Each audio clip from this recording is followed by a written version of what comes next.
This recording has been released into the public domain by the Bahnsen Institute, where we aim to bring into captivity every thought to the obedience of Christ.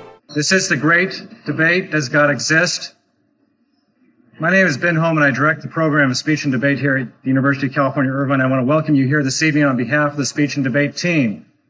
Like many of you, I don't think that Time magazine fully exhausted this question a couple of years ago in its cover article. And so we're here to ask the question again. And to begin, I'd not like to be inappropriate and offer an invocation, but instead, I'd like to point to you the sponsor of tonight's debate, and that is the UCI Speech and Debate Team, nationally ranked 21st in the country. And I'd also like to introduce to you a member of that speech and debate team, himself a nationally ranked speaker and the team's president, and our moderator this evening, David Agopian.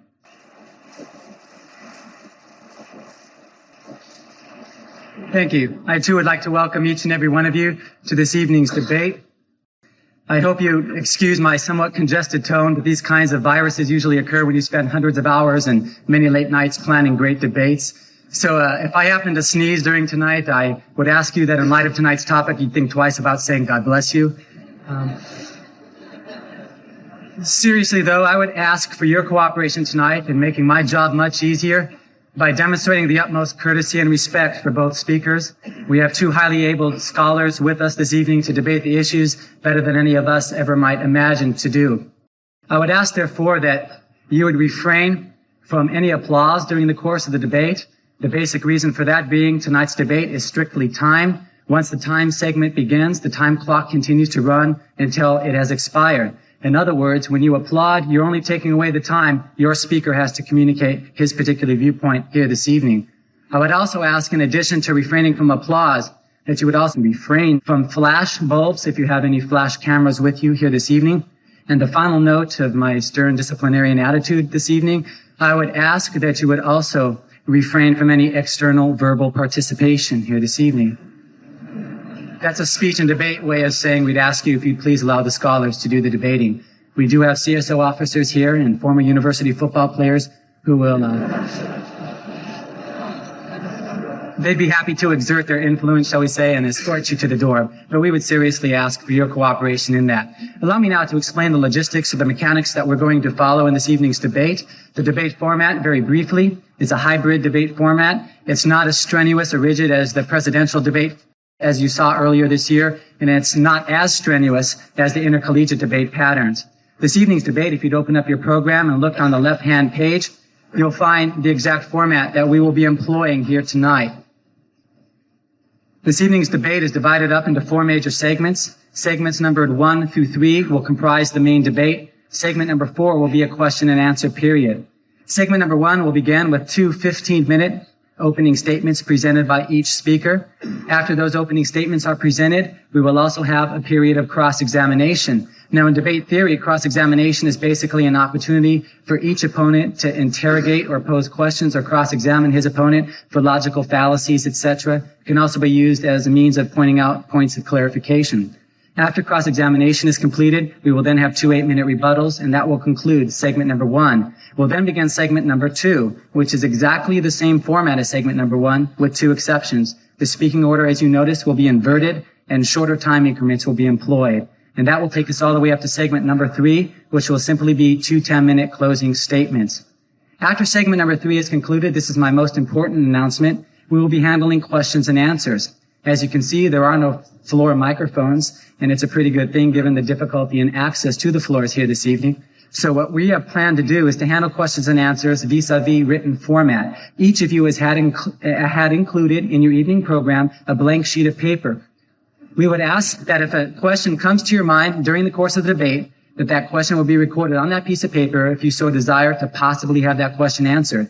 At the conclusion of segment number 3, our speech and debate team ushers will promptly enter the aisles to collect those questions from you, fighting over the people seated in the aisles, and they will then be delivered over to our question panelists. They will be sorted through rather quickly, and then we will have 3 questions for either speaker, depending on the time that we have left with us here this evening.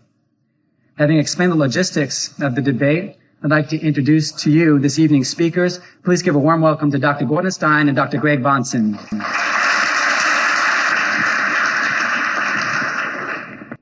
I'd like to introduce each speaker to you now, let you know a little bit more about their biographical background. Dr. Greg Bahnsen holds the Master of Divinity and the Master of Theology from Westminster Theological Seminary, as well as a PhD in philosophy from the University of Southern California. He has fulfilled professorships at Reformed Theological Seminary in Jackson, Mississippi, and at Ashland Theological Seminary in Ohio.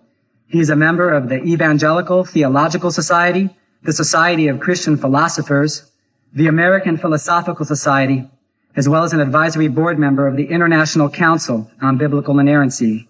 Dr. Bahnsen has published numerous articles on apologetics, ethics, and Christian theology, as well as 4 scholarly books. Dr. Bahnsen is currently the pastor of Covenant Community Church, located in Placentia, California, and resides in the Orange County area with his wife, Kathy, and his 4 children.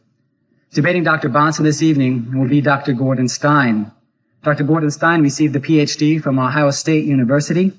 He has established himself as one of America's foremost scholars of atheism. He is currently the president of the American Rationalist Federation, president of the Free Thought Association, member of the board of directors of the North American Committee for Humanism, vice president Pacific of the Freedom from Religion Foundation, and vice president of Atheists United. Dr. Stein has authored 5 leading books, 2 pamphlets, one of which, by the way, is entitled How to Argue with a Theist and Win, as well as several scholarly articles. He is also the editor of the American Rationalist Journal and the associate editor of Free Inquiry magazine. Having introduced both speakers to you, we will now begin this evening's debate. The resolution before us is in the form of an interrogative, a question. Does God exist? Dr. Bahnsen, I'll now ask for your 15-minute opening statement, please. Thank you, David. I want to begin this evening with 3 opening and introductory remarks about the nature of the debate itself. First of all, it's necessary at the outset of our debate to define our terms. That's always the case. And in particular here, I should make it clear what I mean when I use the term God. I want to specify that I'm arguing particularly in favor of Christian theism and for it as a unit or system of thought, and not for anything like theism in general, and there are reasons for that. 3, the various conceptions of deity found in the world religions are, in most cases, logically incompatible, leaving no unambiguous sense to general theism, whatever that might be. Secondly, I have not found the non-Christian religions to be philosophically defensible, each of them being internally incoherent or undermining human reason and experience. And thirdly, since I am, by the grace of God, a Christian, I cannot from the heart adequately defend those religious faiths with which I disagree. My commitment is to the triune God and Christian worldview based on God's revelation in the Old and New Testaments. So first, then, I'm defending Christian theism. Secondly, I want to observe, and we should indicate just what it is and is not at issue in the debate, and on the basis of which we hope you'll consider the debate. It must be made clear that we are debating about philosophical systems, not the people who adhere to or profess them. Our concern is with the objective merits of the case which can be made for atheism or Christian theism, not related subjective or personal matters. And again, I have 3 reasons or illustrations of this. The personalities of those individuals who adhere to different systems of thought are not really relevant to the truth or falsity of the claims made by those systems. Atheists and Christians can equally be found emotional, unlearned, intolerant, or rude in their approaches. Secondly, subjective claims made about the experience of inner satisfaction or peace, claims that are made, interestingly, by both Christians and atheists in their literature. And promotional claims made about the superiority of Christianity or atheism. For instance, some atheist literature suggests that greater mental health comes through the independence of the atheist outlook. These sorts of things are always subject to conflicting interpretations and explanations, being, I think, more autobiographical rather than telling us anything for sure about the truth of the system under consideration. Thirdly, the issue is not whether atheists or professing Christians have ever done anything undesirable or morally unacceptable. One need only think respectively of the atheist involvement in the Reign of Terror in the French Revolution and the professing Christian involvement in the Spanish Inquisition. Now, the question is not whether adherents of these systems have lived spotless lives, but whether atheism or Christian theism as philosophical systems are objectively true. And so I'll be defending Christian theism, and I'll be defending it as a philosophical system. And my last introductory remark is simply to the effect that I want to concede to my opponent all issues pertaining to the control of ovarian maturation in Japanese quail. Okay, the subject of his doctoral dissertation in 1974 at Ohio State. Dr. Stein is a man of intelligence, and that's not in question in this debate. I would not pretend to hold my own in a discussion with him of the empirical details of his narrow domain of specialized natural science. However, our subject tonight is really much different, calling for intelligent reflection upon issues which are philosophical or theological in character.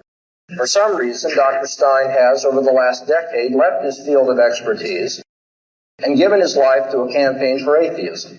Whatever his perception of the reason for that, I do not believe that it is because of any genuinely cogent philosophical case which might be made for atheism as a worldview.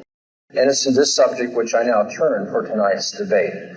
My opening case for the existence of God will cover three areas of thought. They are the nature of evidence, the presuppositional conflict of worldviews, and finally the transcendental argument for God's existence. First of all, the nature of evidence. How should the difference of opinion between the theist and the atheist be rationally resolved? What Dr. Stein has written indicates that he, like many atheists, has not reflected adequately on this question. He writes, and I quote, "The question of the existence of God is a factual question and should be answered in the same way as any other factual question." End of quote. The assumption that all existence claims are questions about matters of fact, the assumption that these are all answered in the very same way, is not merely oversimplified and misleading. It is simply mistaken. The existence, factuality, or reality of different kinds of things is not established or disconfirmed in the same way in every case. We might ask, is there a box of crackers in the pantry? And we know how we would go about answering that question. But that is a far, far cry from the way we go about answering a question and determining the reality of, say, barometric pressure, quasars, gravitational attraction, elasticity, radioactivity, natural laws, names, grammar, numbers, the university itself that you're now at, past events, categories, future contingencies, laws of thought, political obligations, individual identity over time, causation, memories, dreams, or even love or beauty. In such cases, one does not do anything like walking to the pantry and looking inside for the crackers. There are thousands of existence or factual questions, and they are not at all answered in the same way in each case. Just think of the differences in argumentation and types of evidence used by biologists, grammarians, physicists, mathematicians, lawyers, logicians, mechanics, merchants, and artists. It should be obvious that the type of evidence which one looks for in existence or factual claims will be determined by the field of discussion and especially by the metaphysical nature of the entity mentioned in the claim under question. Dr. Stein's remark that the existence of God is answered, the question of the existence of God is answered in the same way as any other factual question, mistakenly reduces the theistic question to the same level as a box of crackers in the pantry, which we will hereafter call the crackers in the pantry fallacy. Secondly, then, I'd like to talk about the presuppositional conflict of worldviews. Dr. Stein has written about the nature of evidence in the theistic debate, and what he has said points to a second philosophical error of significant proportions. In passing, we would note how unclear he is, by the way, in speaking of the evidence which must be used, describing it variously as logic, facts, or reason. Each of these terms is susceptible to a whole host of differing senses, not only in philosophy, but especially in ordinary usage, depending on who's using the terms. I take it he wishes to judge hypotheses and the common sense by a test of logical coherence and empirical observation. The problem arises when Dr. Stein elsewhere insists that every claim which someone makes must be treated as a hypothesis which must be tested by such evidence before accepting it. There is to be nothing, he says, which smacks of begging the question or circular reasoning. This, I think, is oversimplified thinking and again misleading, what we might call the pretended neutrality fallacy. One can see this by considering the following quotation from Dr. Stein, and I quote, "The use of logic or reason is the only valid way to examine the truth or falsity of a statement which claims to be factual." That's the end of the quote. One must eventually ask Dr. Stein then how he proves this statement itself. That is, how does he prove that logic or reason is the only way to prove factual statements? He's now on the horns of a real epistemological dilemma. If he says that the statement is proven by logic or reason, then he's engaging in circular reasoning and he's begging the question, which he staunchly forbids. If he says that the statement is proven in some other fashion, then he refutes the statement itself, that logic or reason is the only way to prove things. Now, my point is not to fault Dr. Stein's commitment to logic or reason, but to observe that it actually has the nature of a pre-commitment or a presupposition. It is not something he has proven by empirical experience or logic, but it is rather that by which he proceeds to prove everything else. He is not presuppositionally neutral in his approach to factual questions and disputes. He does not avoid begging crucial questions rather than proving them in what we might call the garden variety, ordinary way. Now, this tendency to beg crucial questions is openly exposed by Dr. Stein when the issue becomes the existence of God, because he demands that the theists present him with evidence for the existence of God. Now, theists like myself would gladly and readily do so. There is the evidence of the created order itself, testifying to the wisdom, power, plan, and glory of God. One should not miss the testimony of the solar system, the persuasion of the sea, the amazing intricacies of the human body. There's the evidence of history, God's deliverance of his people, the miracles at Passover night in the Red Sea, the visions of Isaiah, the Shekinah glory in the temple, the virgin birth of Jesus, his mighty miracles, his resurrection from the dead. There's the evidence of special revelation, the wonder of the Bible as God's word, unsurpassed in its coherence over time, in its historical accuracy, and its life-renewing power. In short, there is no shortage of empirical indicators or evidences of God's existence, from the 1,000 stars of the heavens to the 500 witnesses of Christ's resurrection. But Dr. Stein precludes the very possibility of any of this empirical evidence counting as proof of God's existence. He writes, and now I quote, "Supernatural explanations are not allowed in science. The theist is hard put to document his claims to the existence of the supernatural if he is, in effect, forbidden from invoking the supernatural as a part of his explanation. Of course, this is entirely fair, as it would be begging the question to use what has to be proved as a part of the explanation." End of quote. In advance, you see, Dr. Stein is committed to disallowing any theistic interpretation of nature, history, or experience. What he seems to overlook is that this is just as much begging the question on his own part as it is on the part of the theists who appeal to such evidence. He has not at all proven by empirical observation and logic his pre-commitment to naturalism. He has assumed it in advance, accepting and rejecting all further factual claims in terms of that controlling and unproven assumption. Now, the theist does the very same thing, don't get me wrong. When certain empirical evidences are put forth as allegedly disproving the existence of God, the theist regiments his commitments in terms of his presuppositions as well. See, just as the naturalist would insist that Christ could not have risen from the dead, or that there is a natural explanation yet to be found of how he did rise from the dead, so the supernaturalist insists that the alleged discrepancies in the Bible have an explanation, some yet to be found perhaps, and that the evil of this world has a sufficient reason behind it, known at least to God. They both have their governing presuppositions by which the facts of experience are interpreted, even as all philosophical systems, all worldviews do. At the most fundamental level of everyone's thinking and beliefs, there are primary convictions about reality, man, the world, knowledge, truth, behavior, and such things. Convictions about which all other experience is organized, interpreted, and applied. Dr. Stein has such presuppositions, and so do I, and so do all of you. And it is these presuppositions which determine what we accept by ordinary reasoning and evidence, for they are assumed in all of our reasoning, even about reasoning itself. And so I come thirdly then to the transcendental proof of God's existence. How then should the difference of opinion between the theist and the atheist be rationally resolved? That was my opening question. We've seen two of Dr. Stein's errors regarding it: the crackers in the pantry fallacy and the pretended neutrality fallacy.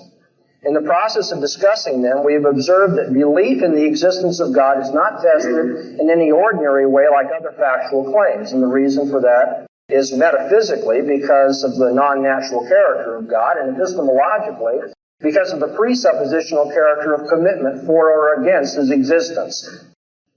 Arguments over conflicting presuppositions between worldviews therefore must be resolved somewhat differently, and yet still rationally, than conflicts over factual existence claims within a worldview or system of thoughts.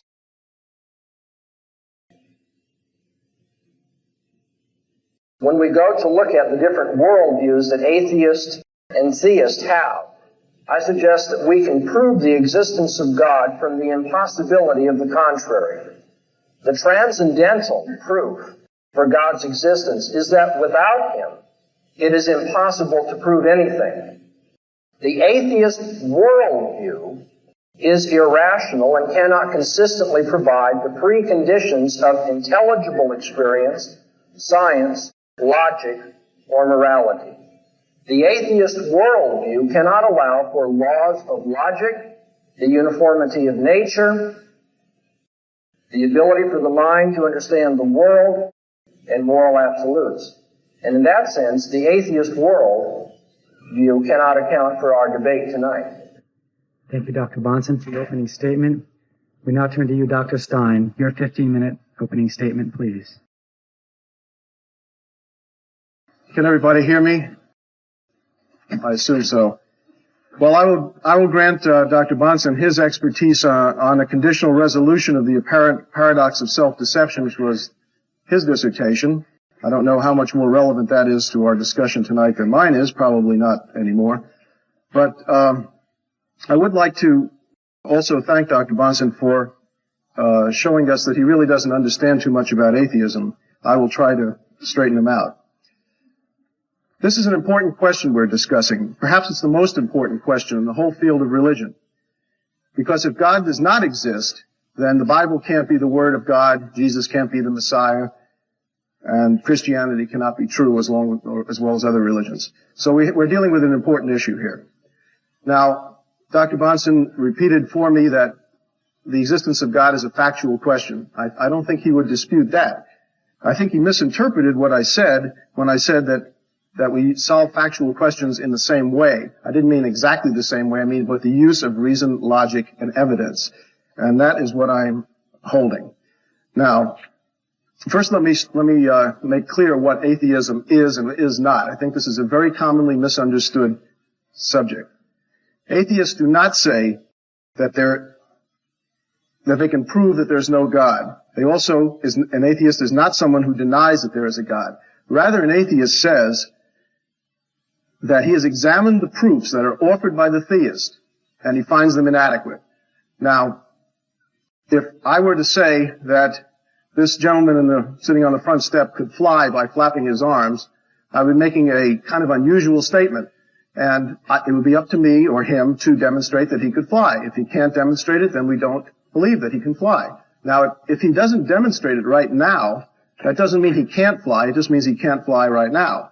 Now, so we do not deny that he could fly because he can't demonstrate it right now, but we say he has not proven his case. And therefore, we do not believe that he can fly until he does so, prove so. And this is what an atheist says about the existence of God. He says the case is unproven, not disproven. So an atheist is really someone who is without a belief in God, or who does not believe in a God. It is not someone who denies the existence of a God or who says that one does not exist or can prove that one does not exist. Now, I think I would like to define a God as well. I'm not so sure I like his definition. I'm not going to stick to just Christian God. I'm going to stick to all kinds of God. And I'm going to use the definition which both Father Copleston and Bertrand Russell both agreed on in their famous debate. Now, this was both sides, the leading exponents of both sides, both managed to agree on a definition of God, so I think it must be at least an adequate one, if not a great one. And this is the definition: a supreme personal being, distinct from the world and creator of the world. Now, before asking for proof of God's existence, we need this satisfactory definition. And I think I've given one which I will find at least satisfactory, and if Dr. Bahnsen doesn't agree, we can hear from him. Now, nothing can qualify as evidence for the existence of a God unless we have some idea what we're searching for. That's why we need the definition.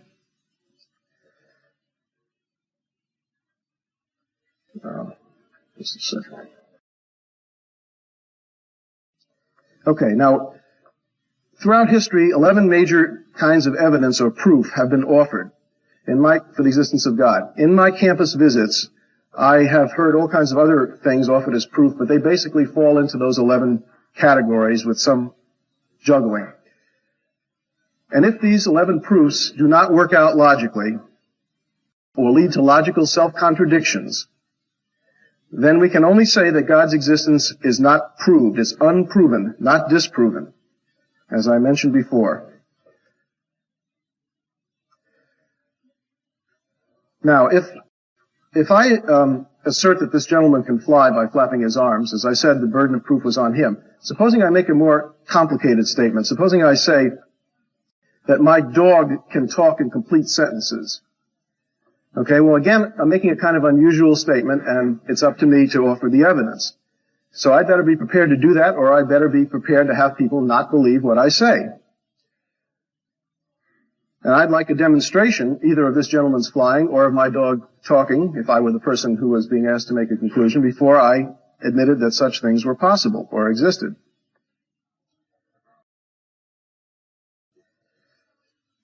Okay, now how easy would it be to show that this gentleman cannot fly or that my dog cannot talk in complete sentences? As I mentioned before, we get into a real problem when we're trying to show that something cannot happen or that something does not exist. For example, if I wanted to prove that unicorns do not exist, I can examine this room and we can find out that there are definitely no unicorns in this room. That's a small area. But to prove the general non-existence of something like unicorns, we would have to search the entire universe simultaneously, and then we could only say that no unicorns existed at the moment we searched the universe. But, maybe they were there 5 minutes before, or if we only searched the whole Earth, maybe they were on another planet at the time. I mean, there are all kinds of other possibilities. So you cannot prove that something does not exist. And that's why, as I mentioned before, the definition of an atheist is not someone who thinks he has proven that God does not exist, because you cannot. Okay, now of those 11 major proofs, I'm going to go over some of them very quickly. They've been 900 years in the formulation, and during this 900 years, this is basically what people have come up with. The first cause argument, also called the cosmological argument, it says that everything must have a cause. Therefore, the universe had a cause, and that cause was God. God was the first or uncaused cause. Okay, well, this leads into a real logical bind for the theist, because if everything must have had a cause, then God must have had a cause. If God had a cause, then he was not the first or uncaused cause. If God did not have a cause, then not everything must have a cause. If not everything needs a cause, then perhaps the universe is one of those things which doesn't need a cause. So you see that we've gotten into a logical bind there, and that proof basically fails. Now, I'm giving you a real short synopsis of each of these proofs. They can fill an entire book and have. So you have to understand I'm oversimplifying slightly, but I think I'm retaining the logic of it, both the pro and con. The second one is the design argument, also called the teleological argument. It says that the universe is wonderful and exhibits evidence of design or order. Things which show such wonderful design must have had a designer who was even more wonderful, and that designer was God. Well, if the universe is wonderfully designed, surely God is even more wonderfully designed. He must therefore have had a designer even more wonderful than he is. If God did not require a designer, then there's no reason why such a relatively less wonderful thing as the universe needed one. Again, we're into a logical self-contradiction. The argument from life says life cannot originate from the random movement of atoms, yet life exists. Therefore, the existence of a God was necessary to create life. Well, basically, life didn't originate from the random movements of atoms, and no scientist would say so, because there are limits on the chemical composition and physics of atoms, and they don't move in any possible way, and chemicals do not combine in any possible way. That's why when you see these 1 billion to 1 kind of odds that people have said for life originating, they're all wet. They haven't considered the possibility that not every reaction can occur. So it's possible to explain the origin of life without a God, and using the principle of parsimony or Occam's razor, I think we are left with the simpler explanation as the one without the God. I'll go into more detail on that later. Then we have the argument from revealed theology, which seems to be one of Dr. Bahnsen's favorites. It says that the Bible says that God exists, and the Bible is the inspired word of God. Therefore, what it says must be true. Therefore, God exists. Well, this is obviously a circular argument. It begs the question. We're trying to show whether God exists. Therefore, calling the Bible the Word of God is not permitted, because it assumes the existence of the very thing we're trying to prove. Now, if the Bible is not the Word of God, in this case, then we cannot give any real weight to the fact that it mentions that God exists. It does not become a proof. In fact, to prove God from the Bible is standing things on its head. First you must prove God, then you may say, examine whether God wrote the Bible or dictated it or inspired it. But you can't really use the Bible, as Dr. Bahnsen seems to want to do, as evidence for the existence of God, per se. Then we have the argument for miracles. It says that the existence of miracles requires the presence of a supernatural force, that is, a God. Miracles do occur, therefore there is a supernatural force or God. Again, this is begging the question. It requires that you must believe in the existence of a God first, beforehand, and then you say that there are such things as miracles, which are the acting of a God to create violations of his own laws. So it is not evidence per se. It can serve as supplementary. Once you've had good evidence in another kind of a way for the existence of a God, then you can use miracles as an additional argument. But in and of itself, it doesn't show the existence of a God, because it assumes that which is to be proven. I just want to quote you one little thing from Thomas Paine about miracles. If we see an account given of such a miracle by a person who said he saw it, it raises a question in the mind of that is very easily decided, which is it more probable that nature should go out of her course, or that a man should tell a lie? We have never seen in our time nature go out of her course, but we have good reason to believe that millions of lies have been told in the same time. It is therefore at least millions to one that the reporter of a miracle tells a lie. I think those are good odds. Then we come to the ontological argument, one of the most difficult ones to explain to people. But basically it says God is by definition perfect. A necessary quality of any perfect object is that it exists. If it did not exist, it would not be perfect. If perfection requires existence, then God exists, since God is perfect. Now, I don't know if you follow that, but I think this has been pretty well ripped to shreds by philosophers, and I think the problem lies with the trouble. The trouble is with the word exist. In order for something to be perfect, it must first exist. I mean, if something did not exist, the word perfect wouldn't mean anything. So first you must have existence, then possibly you may have perfection. So this, again, is going backwards, and you must have an existing God, then you can decide whether he's perfect. If perfectness is a quality of a God, then he may be perfect. But he first must exist. Then we have the moral argument. All people have moral values. The existence of these values cannot be explained unless they were implanted in people by a God. Therefore, God exists. Well, the answer to this is that there are simpler ways of explaining the origin of moral values without requiring the existence of a God to implant them in people. Besides, if moral values did come from a God, then all people should have the same moral values, and they don't. People's moral values are the result of an accommodation which they have made with their particular environment and then taught to their children. It's a survival mechanism. Okay, then we have the wish argument. Without the existence of a God, people would have no reason to live or be good. Therefore, there has to be a God. Most people believe in a God, therefore there is a God. This really isn't a proof, it's just a wish. It's like saying it would be nice to have a God, which it would, but, that doesn't have anything to do with whether there is one or not. Finally, I'm missing one here. When we have the argument from faith, the existence of a God cannot be proven by the use of reason, but only by the use of faith. The use of faith shows that there is a God, therefore God exists. Reason or logic is a proven way of obtaining factual information about the universe. Faith has never been shown to produce true information about the universe because faith is believing something is so because you want it to be so without adequate evidence. Therefore, it can't be used to prove the existence of anything.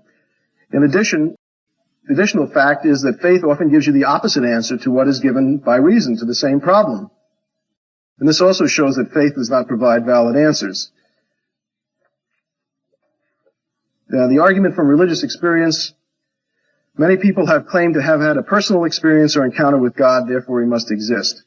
Now, this is a difficult one to handle because, first of all, I've never had such an experience, but I'm sure people have absolutely honestly reported having had such experiences. But the feeling of having met God must not be confused with the fact of having met him. This is a confusion, a semantic confusion, and also we cannot use our own feelings as if they were valid information about the world. They are feelings that we have inside of us, but you cannot demonstrate them to another person. They cannot be used as an evidence. If everyone had that same experience, like if we all looked around the room and we all agreed that there was a clock over there, then we might say that the vision of a clock was a consensual one, that everyone agreed on it. Other than that, if you saw a clock and nobody else did, or only 2 or 3 people did in the room, we would have a bit of a problem. Pascal's wager is the last of 11 arguments. I hear this a lot on the campuses. It says, since we don't know whether a God exists or not, we have no way of finding out in this life. We have nothing to lose by believing in a God. On the other hand, we have a lot to lose if we do not believe in a God, and therefore the later turns out to be one after we're dead. Well, this is only true if, number one, you're right about a God, and secondly, if you have picked the right religion, because you might wind up at the judgment day and be right about a God, but he says, what religion were you? And you say, I was a believer in Islam, and he said, sorry, Catholicism is the right religion, down you go. So, in addition, we might also have, if we have a God who punishes people who live virtuous lives, let's say an atheist who lived virtuous life, did wonderful deeds in the world, but just did not believe in a God. If the God punishes him, then we have an irrational God who's just as likely to punish the believer as the unbeliever. Thank you, Dr. Stein. We will now move to our period of cross-examination. The first cross-examiner will be Dr. Bahnsen, who will have an opportunity to cross-examine Dr. Stein. If I could please have silence, we would appreciate it. Dr. Stein, do you have any sources that you can give to us very briefly that define atheism as one who finds the theistic proofs inadequate rather than one who denies the existence of God? Yes, sir. George Smith's book, which you will find for sale in the back of the room upstairs later, called Atheism, The Case Against God, which I think is the finest book ever written on the subject, makes this quite explicit. I happen to have a copy right here. I can quote you the exact words if you'd like to see them. That won't be necessary. Okay. Do you have any other sources? Do I have any other sources? Do you have any other sources? Sure. What would they be? Charles Bradlaugh, who I will give them to you right now. 100 years ago, Charles Bradlaugh made the comment in his a plea for atheism. He said, that'll be fine. Okay. Well, Dr. Stein, did you hear Dr. Bahnsen use the following argument? The Bible says that God exists, and the Bible is the inspired word of God, therefore what it says must be true, therefore God exists. You did not use that, you just assumed that was so because you were quoting from the Bible as if it proved the existence of God. I didn't ask you what I assumed, I asked you if I used that argument. No, you did not use the argument, but you used the results of the argument. Dr. Stein, you mentioned 11 basic proofs for the existence of God. Did you mention the transcendental proof for the existence of God? No, I didn't mention it by name. I think it is not a proof. I would not call it a proof. If, as I understand it from what you said. Rebuttal on that point. In other words, you didn't deal with that particular one. Are all factual questions answered in the very same way? No, they are not. They're answered by the use of certain methods, though, that are the same. Reason, logic, and presenting evidence. Right. I heard you mention logical binds and logical self-contradictions in your speech. Mm-hmm. You did say that? I said it. I used that phrase, yes. Do you believe there are laws of logic, then? Absolutely. Are they universal? They're agreed upon by human beings. They aren't laws that exist out in nature. Are they simply conventions, then? They're conventions, but they're conventions that are self-verifying. Are they sociological laws or laws of thought? They are laws of thought which are interpreted by men and promulgated by men. Are they material in nature? How can a law be material? That's the question I'm going to ask you. Thank you. I would say no.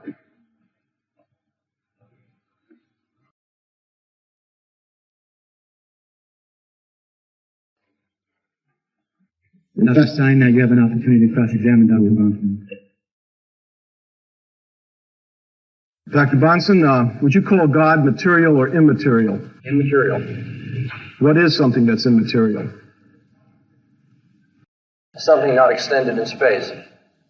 Can you give me an example of anything other than God that's immaterial? Laws of logic.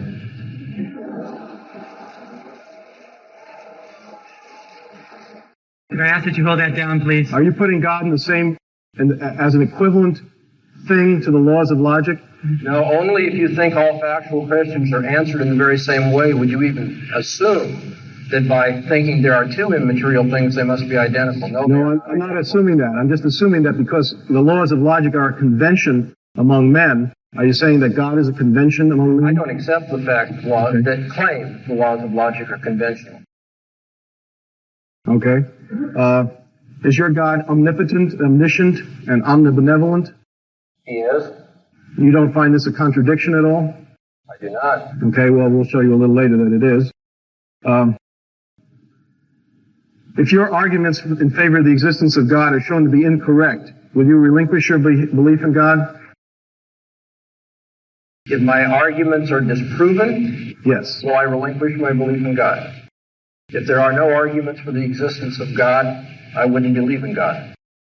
That's not quite answering the question. If someone can show you that there are no arguments, would you relinquish your belief?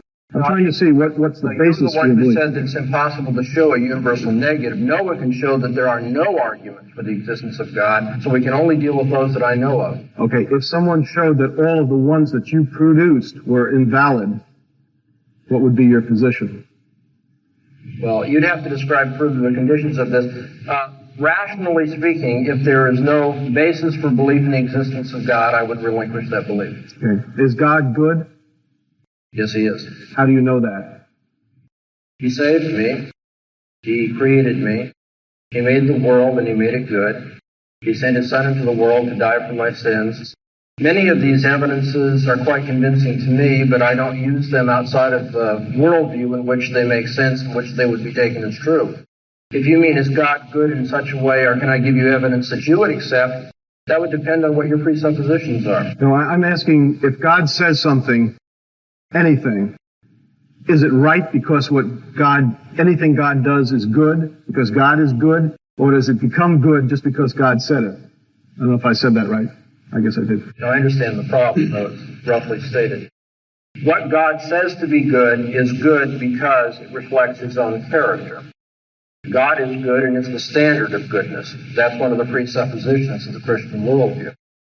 Isn't it indeed a presupposition which is presupposed before there is any actual data from God? Is this a question about my first opening statement? In a sense it is, because although it isn't directly mentioned in your opening statement, it has to do with the whole idea of whether there are absolutes outside of God, which is an important issue in this whole debate. It may come up later. I still think we're straining at the limits of debate rules here, but I will answer your question. There are no absolutes outside of God. So in other words, the fact that God is good is something that God told you, and that's why you accept it, rather than knowing it ahead and assuming it as a presupposition, which you said a minute ago. No, that's extremely simplistic. God told it to me, and he provided evidence of it. But you also said it was a presupposition. That's right. Isn't that a contradiction? Oh, not at all. There are many things which are presupposed as well as evidenced in this world. For instance, the laws of logic. I would disagree with that, but well, I still have some time. All right. When we talk about immaterial things, are you also saying that there's such a thing as, let's say, ghosts or the soul, which are another example of immaterial things? Would you call them immaterial? I would say that man is a living soul and has an immaterial aspect to his being, yes. Mm-hmm. And how would you prove this? Does this have to do with the existence of God now? Well, it has to do with the existence of immaterial things. Well, if there's an immaterial being, God, and if the Bible is his word, then I would say that his revealing the nature of man in the Bible is sufficient proof. And that takes us back logically, as you'll be bound to say, to whether God himself does exist, and that's what we're supposed to be debating. Okay, so you're giving me a circular argument, which is... No, I'm telling you what the debate is about. Well, I know what the debate is about. Yeah. I'm asking for an answer to a question, and I didn't get one. I'm not debating the nature of the soul tonight, but the existence of God. Yes, I believe the man has a soul. Okay. The only reason I asked about the soul was because this is a simpler immaterial object that most people would hold is also immaterial. I would say that it's similar. I mean, that's your claim. Simpler, I said, not similar. Okay. Okay, having concluded our segment of cross-examination, we will now begin final rebuttals for segment number 1. Dr. Bahnsen, I now turn to you for an 8-minute rebuttal. Thank you. Dr. Stein is not into this debate yet tonight. We are debating the nature of, the existence of God. I specified that I would be speaking in order to avoid logical contradiction of one particular view of God, the Christian view of God, which I personally hold. Dr. Stein says that he will not restrict himself to the Christian conception of God. Well, that's fine. He may not, but all the time he uses on anything that's not the Christian conception of God will be irrelevant. In fact, I will join him in refuting those other conceptions of God. The existence of God that I'm arguing tonight is the Christian one. Secondly, when Dr. Stein defines an atheist as one who finds the theistic proofs inadequate, that is unproven but not disproven, he's engaging in linguistic revision. He does quote for us, of course, he said that he could, and I trust that he can, two atheists who likewise define atheism that way. But you see, that it strikes me as similar to a Christian who defines his position as being true at the outset, and therefore it must be true because it's true by definition. He has minimized the task that is before him by simply saying, I'm here to show that the theistic proofs are inadequate. Well, you see, even at that, though, he didn't do his job, even though that was less than what he really should be doing. Because he gave us 11 basic proofs for God, attributing one to me that I didn't use and do not use, and did not assume. He mentioned 11 basic proofs, but did not deal with the one that I gave in my opening presentation. And so he has not dealt yet with the argument that is before us this evening. Dr. Stein has mentioned logical binds and logical self-contradictions. He says that he holds that the laws of logic are universal, but however, they are conventional in nature. That is not at all acceptable philosophically. If the laws of logic are conventional in nature, then you might have different societies that use different laws of logic. It might be appropriate in some society to say both, my car is in the parking lot, and it's not the case that my car is in the parking lot. That is, certain societies that have a convention that says, go ahead and contradict yourself. Of course, there are, in a sense, subgroups within our own society that might think that way. Thieves have a tendency to say, this is not my wallet, but it's not the case that it's not my wallet. They might engage in contradictions like that, but I don't think any of us would want to accept it. The laws of logic are not conventional or not sociological. I would say the laws of logic have a transcendental necessity about them. They are universal, they are invariant, and they are not material in nature. And if they are not that, then I'd like to know in an atheist universe how it's possible to have laws in the first place, and secondly, how it's possible to justify those laws. The laws of logic, you see, are abstract. As abstract entities, which is the appropriate philosophical term, not spiritual entities, as Dr. Stein is speaking of, as abstract entities, that is to say, non-individual or universal in character, they are not materialistic. As universal, they are not experienced to be true. There may be experiences whereby the laws of logic are used, but no one has universal experience. No one has tried every possible instance of a law of logic. As invariant, they don't fit into what most materialists would tell us about the constantly changing nature of the world. And so you see, we have a real problem on our hands. Dr. Stein wants to use the laws of logic tonight. I maintain in so doing he's borrowing my worldview. For you see, within the theistic worldview, laws of logic make sense. Within the theistic worldview, there can be abstract, universal, invariant entities, such as the laws of logic. Within the theistic worldview, you cannot contradict yourself, because to so do, you engage in the nature of lying, and that's contrary to the character of God as we perceive it. And so the laws of logic are something that Dr. Stein's going to have to explain as an atheist, or else relinquish using them. The transcendental argument for the existence of God, then, which Dr. Stein has yet to touch, and which I don't believe he can surmount, is that without the existence of God, it's impossible to prove anything. And that's because in the atheistic world, you cannot justify and cannot account for laws in general, laws of thought in particular, laws of nature, cannot account for the human mind and the fact that it's more than electrochemical complexes and events, and cannot give us moral absolute. That is to say, in the atheist conception of the world, there's really no reason to debate, because in the end, as Dr. Stein has said, all these laws are conventional. All these laws are not really law-like in their nature. They're just, well, if you're an atheist and a materialist, you'd have to say they're just something that happens inside the brain.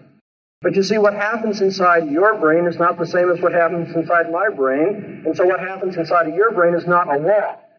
It doesn't necessarily correspond to what happens in mine. In fact, it can't be identical with what is inside of my mind or brain, because we don't have the same brains.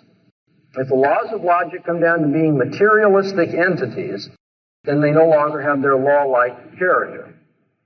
If they are only social conventions, then, of course, what we might do tonight to win the debate is just define a new set of laws, and we'll say all those who want the convention that says atheism must be true, or theism must be true, and we have the following laws, which we conventionally adopt to prove it, you see, we'll be satisfied. But no one is satisfied. That's not a rational procedure to follow.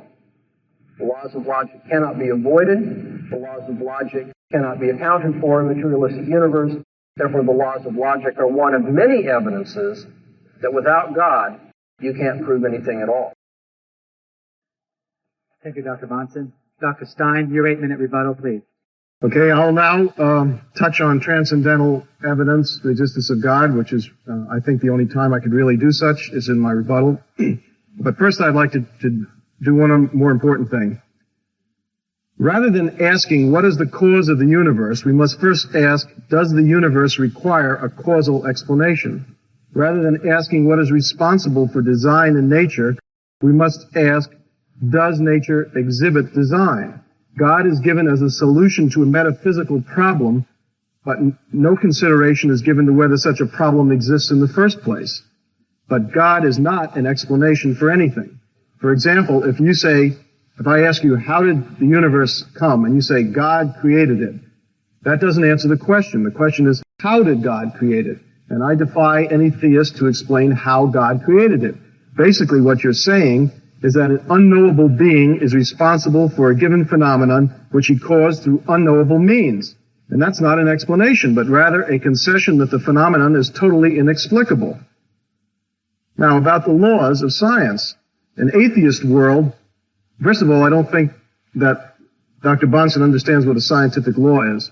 A scientific law is an observation that's made over and over and over again. The law of gravitation, we drop objects all over the world in different situations, and we always observe that they fall to the earth. So eventually we make a statistical statement that objects are likely almost 100% likely to fall to the earth if they're not accelerating in the opposite direction. Okay? In other words, a rocket doesn't fall to the earth immediately, but eventually will if it doesn't escape the gravity of the earth. So these scientific laws are merely consensuses based on thousands and hundreds of thousands of observations.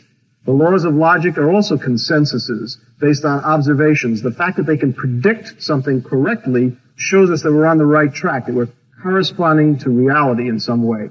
If I can plug in a formula and show exactly where a cannonball is going to land and predict exactly where it will strike, then my mathematics is reflecting something valid about the behavior of cannonballs that are fired on this earth. Otherwise, I wouldn't have picked the exact spot. And mathematics is basically logic, again, used in the same way by consensus of tested things that are self-verifying. I'm not explaining it as well as I could, but that's basically what I'm saying. An atheist universe then goes on the basis of the fact that matter has certain intrinsic behavior patterns. Electrons repel each other because they're both negatively charged. Protons repel each other. An electron and a proton attract each other. The opposite poles of a magnet do that. It's an inherent property of matter. That is what produces the regularity in the universe. If there were no regularity, then there would be no science possible because you couldn't predict anything. Matter wouldn't behave the same the second time as it did the first time, or the third or the fourth. So the lack of having a God is in no way detrimental to logic and to having laws in an atheist universe. In fact, if we had a God, we could very easily have an irrational God who did things capriciously, so that if I threw a ball, one time I threw it, it would go up, and the next time down, and crash straight down and soar right up. That would be just as much evidence for a God as a regularly behaving ball or object drop. I mean, we could have a God who makes the rules and changes them from time to time, or we could have one that makes things the same, or we could have a universe that just behaves that way normally. Now, to ask what caused the universe, although we didn't get into this exact thing, I'm trying to show you that it's to ask an absurd question in the first place, to give God as the answer. First of all, I mentioned it doesn't explain anything, but secondly, before something can act as a cause, it must first exist. That is, it must be a part of the universe. And the universe sets the foundation for a causal explanation, but it cannot itself require a causal explanation. I don't know if that's clear. If I say every human being had a mother, that's a valid question. But if I ask who was the mother of the human race, that is a non-valid question because the human race didn't have a mother. I can ask what was the cause of this planet exploding, but to ask what was the cause of the universe is to ask an invalid question.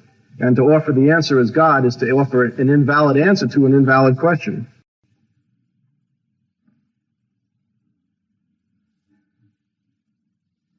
We haven't gotten into morality. I think I'm going to leave that for the second half. If Dr. Bahnsen doesn't raise it, I will. He makes an awful lot of statements that are basically feelings. He felt God entered his life. He felt that this happened. He felt that Jesus was resurrected. If he were held to the historian's standard, especially the standard required when a miracle is done, as David Hume said, when a miraculous or very unlikely event, such as the resurrection, although Hume didn't use that exact analogy, that exact example, occurs, we must demand an extraordinary amount of proof. If I say that the sun is going to rise tomorrow, we don't need too much proof because it's rising every day. If I say the sun is not going to rise tomorrow, then we need an extraordinary amount of evidence before someone will take that seriously because it's an unusual event. Okay? Now, he has not held up the historian's standard to a lot of the things he's accepting from the Bible as evidence for God. And I think that if he did so, he would soon see that those evidences dried up. Now, to get to transcendental evidence, finally. The statement that if God did not exist, we couldn't prove anything, and that logic and scientific laws would be invalid is absolute nonsense, and I think I've demonstrated part of that. He says that laws of logic are the same everywhere. This is not true, although they are mostly the same. And I wonder if he's ever heard of a Zen koan. And the answer to a Zen koan is something which, what is the sound of one hand clapping is the most famous Zen koan. The answer to that kind of a question is in a different type of logic, in a sense, or it's extra logical, if you want to call it that. But I do think that most logic, as we accept it in the Western world and most of the Eastern world, is basis of agreement on people that reflects something about the universe.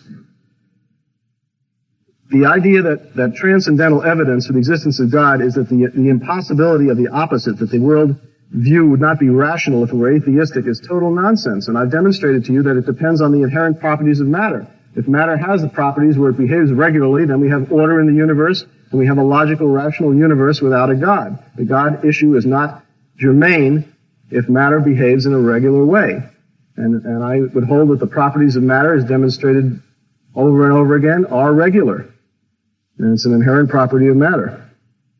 So I think that the transcendental evidence statement can be dismissed as mere wishful thinking, coupled with misinformation about what scientific laws are and what atheists would hold. In fact, science itself is atheistic. Science is not allowed to use a supernatural explanation for anything. And there's a very good reason for that. If your experiment came out one way, you could say God did it. If it came out the opposite way, you could say God did that. You would never make any progress in explaining anything in science, and so the agreed upon consensus for rules of science is that naturalistic explanations only are asked for and allowed. Okay, we have concluded segment number 1 of this evening's debate. We will now enter segment number 2 of this evening's debate. Dr. Stein will open segment number 2 with a 10-minute opening statement.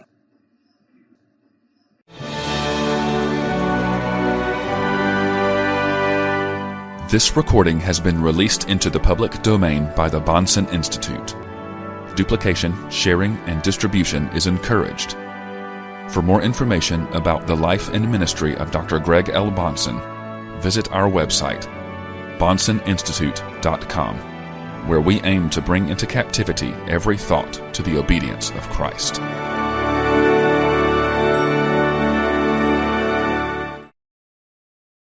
He will if he can find his notes. Now, it would be logically wrong to say that if all of the proofs fail for the existence of God, that one is justified in saying that there is no God. There's a logical fallacy, the argumentum ad ignorantum or something like that, to say that you accept something just because all the evidence, the contrary, fails. However, we have two other factors here that we must consider. One of them is the fact that 900 years have passed since Anselm first postulated the ontological proof, and Thomas Aquinas in 1200 or so. So we have a long period of time in which all these proofs that are being professed fail. That's some evidence about probability of there being a proof that someone will come up with that will succeed, being pretty unlikely.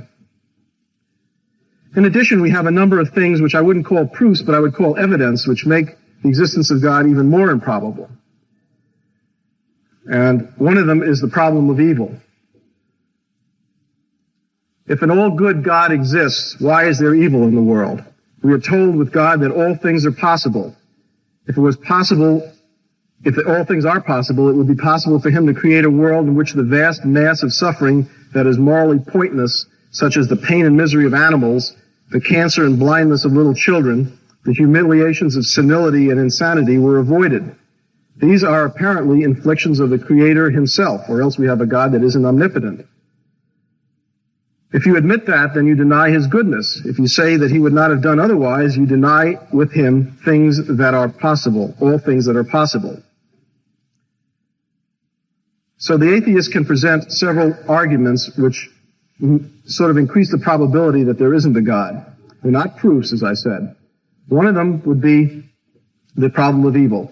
The idea is that the presence of evil is incompatible with an all-good, all-knowing, and all-powerful God, as Dr. Bahnsen suggested he believes in. Now, he could come up with a statement that injustice in this world may well be corrected in the next world, but that would be something that he would be making without any evidence whatsoever. Just, again, wishful thinking. He could also say that, get out of this bind by saying that God is not all-powerful, that some evil things are done without his permission, so to speak. In which case his statement that he believes in an omnipotent God is falsified. He could also say that the old argument about free will, which is basically a morass into which he may fall if he wishes, will not do. To say that God gave man free will and therefore he can choose between the evil and good is to imply that God was unable to make a man who could examine both sides and always choose the good. That, in other words, he's limited, and the only way he can do it is to let man completely choose for himself, as if that would take something away from man if he could examine both sides and still have the guidance within himself to always choose the good.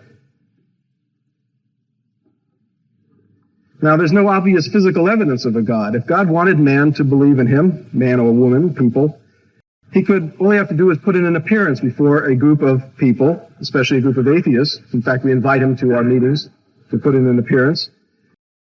In that way, anyone would believe in him except a fool. Well, the Christian says that this may sound logical to you, but it doesn't to God. God evidently wants man to believe on faith without adequate evidence. Well, if he does, then why did he give man the power of reason? And why did he give man more reason than any other animal has?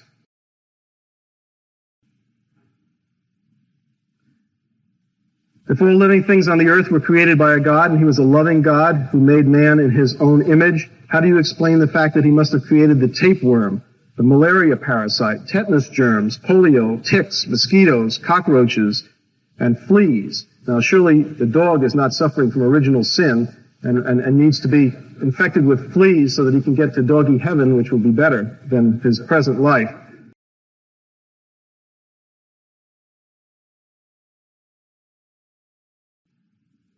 The standard answer of theists to this kind of question is things have to be better after death. We have these things on earth. It's a vale of tears, so to speak. Doesn't make much sense. I mean, any God that would punish a man for what his ancestors did is not a very moral God. I'm talking about original sin now, Adam and Eve in the Garden of Eden. There are many instances on the earth in which no distinction seems to be made between the innocent and the guilty, between the Christian and the non-believer, and, for example, in natural disasters like an earthquake or a fire. It kills Christians, it kills babies, it kills animals, it kills non-Christians. You surely can't say that these people were punished in some way for something that they did. It also demolishes churches and hospitals without distinction. Isn't this evidence that at the very least, whatever force there is controlling these things doesn't care if people are Christians or not, or whether they're innocent or not? If there's only one God and he cares at all how he's worshipped, why are there so many different conceptions of God and so many different religions, all claiming to be the one true religion? Does this mean that they're all mistaken? Does it mean that one is correct and all the others are mistaken? There's an old joke about an atheist in which he said to a believer, you believe that 99 of the 100 gods are false. I just go one step further and say that the 100th one is also false.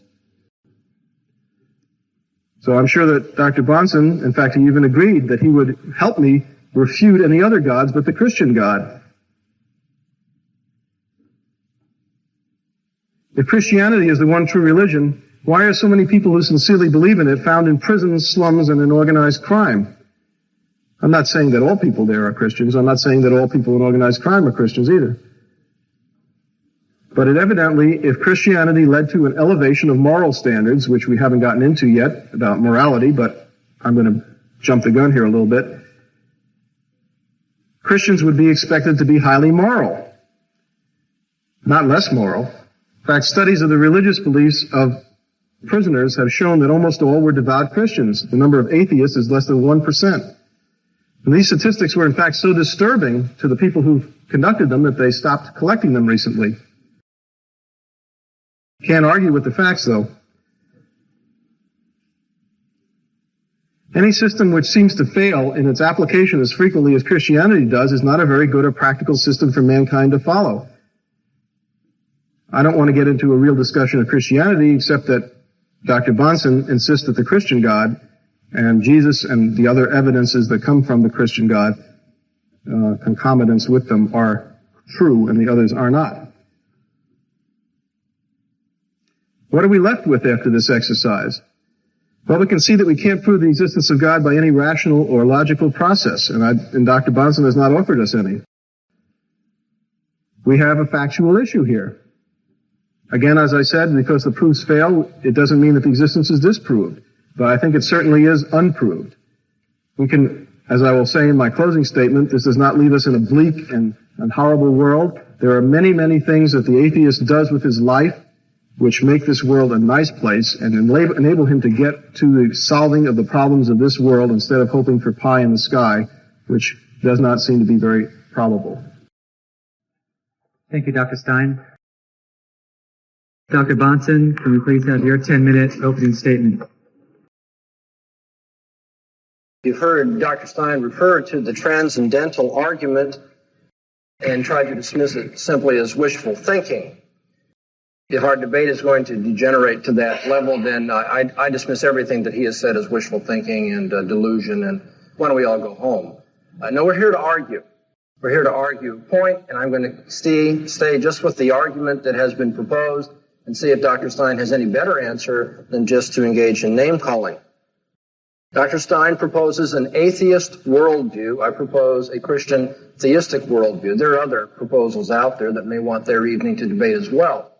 I'm maintaining that the proof of the Christian worldview is that the denial of it leads to irrationality. That is, without the Christian God, you cannot prove anything. As one illustration of that, although I want to get into more than that in the second speech, I have referred to the laws of logic. An atheist universe cannot account for the laws of logic. Dr. Stein, interestingly, in responding to that, spoke more about scientific law than he did about the laws of logic, and I'm going to come back to that in my rebuttal to ask about his understanding of scientific law. However, we still hear him saying that laws of logic are a matter of consensus and are just this way. That is to say, I don't have to prove that the laws of logic exist or that they are justified. It's just this way. Now, friends, how would you like it if I would have conducted the debate in that fashion this evening? God exists because it's just that way. You just can't avoid it. You see, that's not debate, that's not argument, and it's not rational. And therefore we have, interestingly, an illustration in our very debate tonight that atheists cannot sustain a rational approach to this question. What are the laws of logic, Dr. Stein, and how are they justified? We still have to answer that question from a materialist standpoint. From a Christian standpoint, we have an answer, obviously. They reflect the thinking of God. They are, if you will, a reflection of the way God thinks and expects us to think. But if you don't take that approach and want to justify the laws of logic in some a priori fashion that is apart from experience, sometimes that suggests when he says these things are self-verified, then we can ask why the laws of logic are universal, unchanging, and invariant truths. Why they, in fact, apply repeatedly in the realm of contingent experience. Dr. Stein told you, well, we use the laws of logic because we can make accurate predictions using them. Well, as a matter of fact, that doesn't come anywhere close to discussing the vast majority of the laws of logic. That isn't the way they are proven. It's very difficult to conduct experiments on the laws of logic of that sort. They are more conceptual in nature rather than empirical or predicting certain outcome in empirical experience. But even if you want to try to justify all of them in that way, we have to ask, why is it that they apply repeatedly in a contingent realm of experience? Why, in a world that is random, not subject to personal order, as I believe Christian God, why is it that the laws of logic continue to have that success-generating feature about them? Why should they be assumed to have anything to do with the realm of history? Or why should reasoning about history or science or empirical experience have these laws of thought imposed upon it? Once again, we have to come back to this really unacceptable idea that they're conventional. If they are conventional, then of course there ought to be just numerous approaches to scholarship everywhere, different approaches to history, to science, and so forth, because people just adopt different laws of logic. That just isn't the way scholarship proceeds, and if anybody thinks that is adequate, then they just need to go to the library and read a bit more. The laws of logic are not treated as conventions. To say that they are merely conventions is simply to say, I haven't got an answer. Now, if you want to justify logical truths along a posteriori lines, that is, rather than arguing that they're self-evident, but rather arguing that there's evidence for them that we can find in experience or by observation, That approach was used, by the way, by John Stuart Mill. People will say we gain confidence in the laws of logic through repeated experience, then that experience is generalized. In some weaker moments, I think Dr. Stein was trying to say that. Of course, some of the suggested logical truths, it turns out, are so complex or so unusual that it's difficult to believe anyone has perceived their instances in experience. But even if we restrict our attention to the other, more simple laws of logic, it should be seen that if their truth cannot be decided independently of experience, then they actually become contingent. That is, if people cannot justify the laws of logic independent of experience, then you can only say they apply as far as I know in the past experience that I've had. They are contingent, they lose their necessity, universality, and invariance. Why should a law of logic, which is verified in one domain of experience, by the way, be taken as true for unexperienced domains as well? Why should we universalize or generalize about the laws of logic, especially in a materialistic universe not subject to the control of a personal God?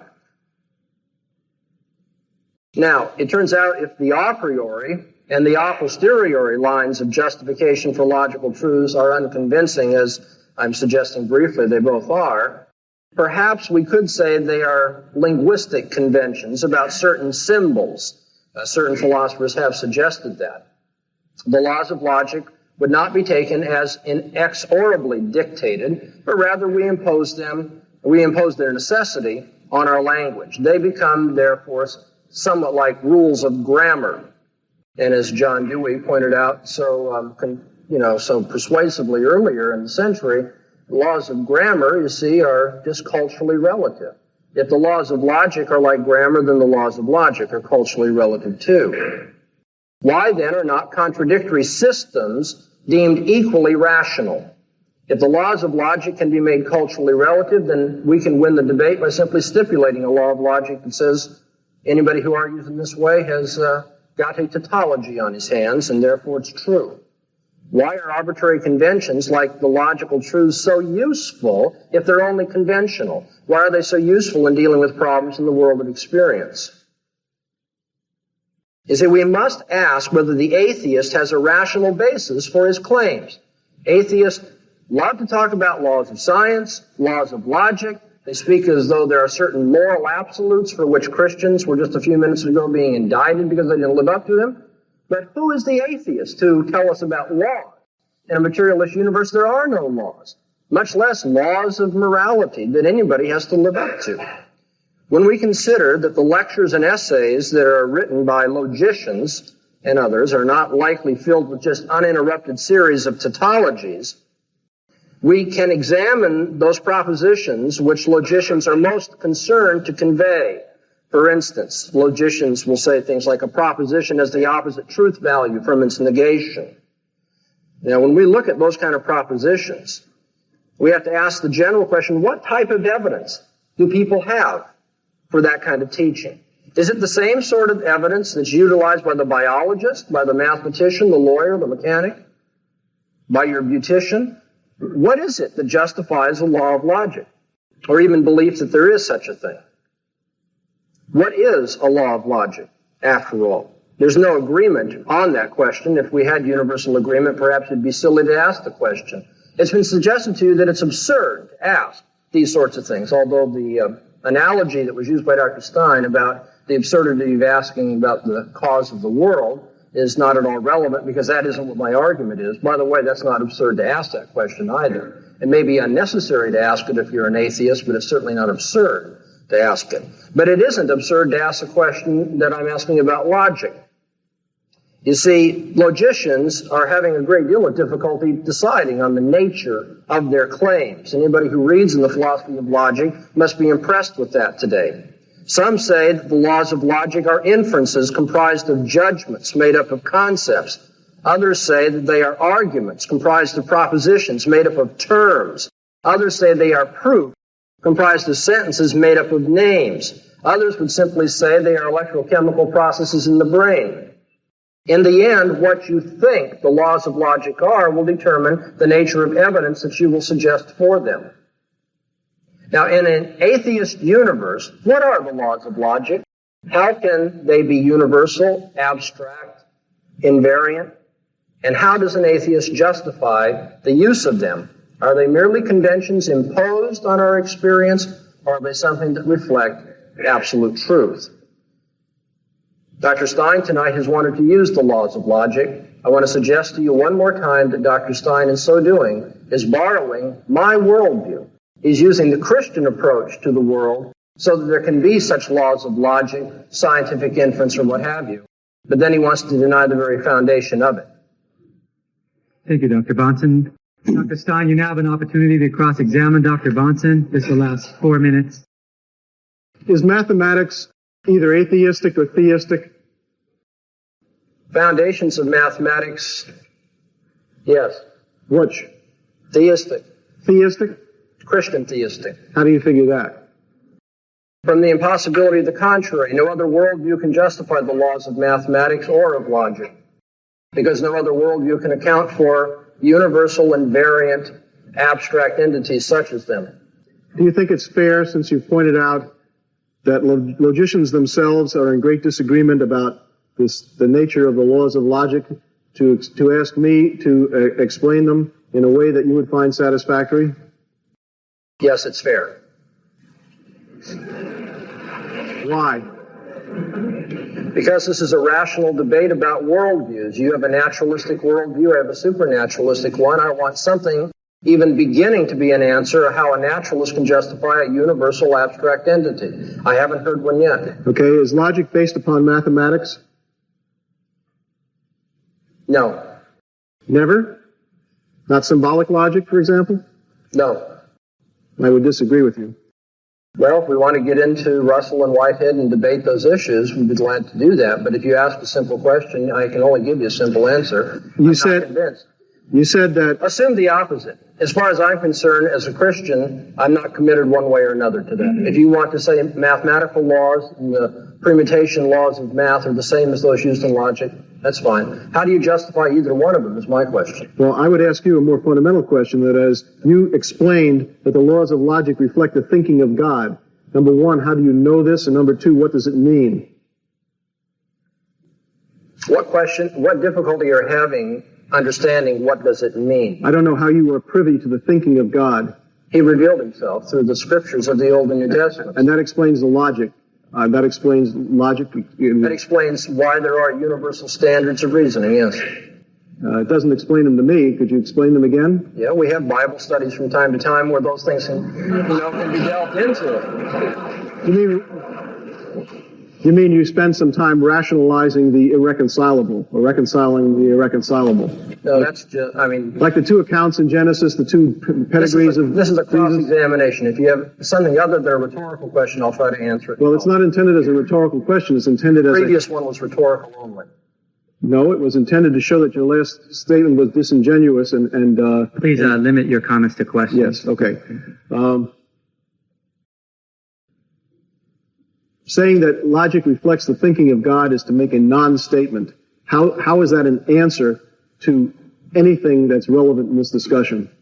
It answers the general metaphysical issue of how there can be universal invariant abstract entities in a particular person's worldview.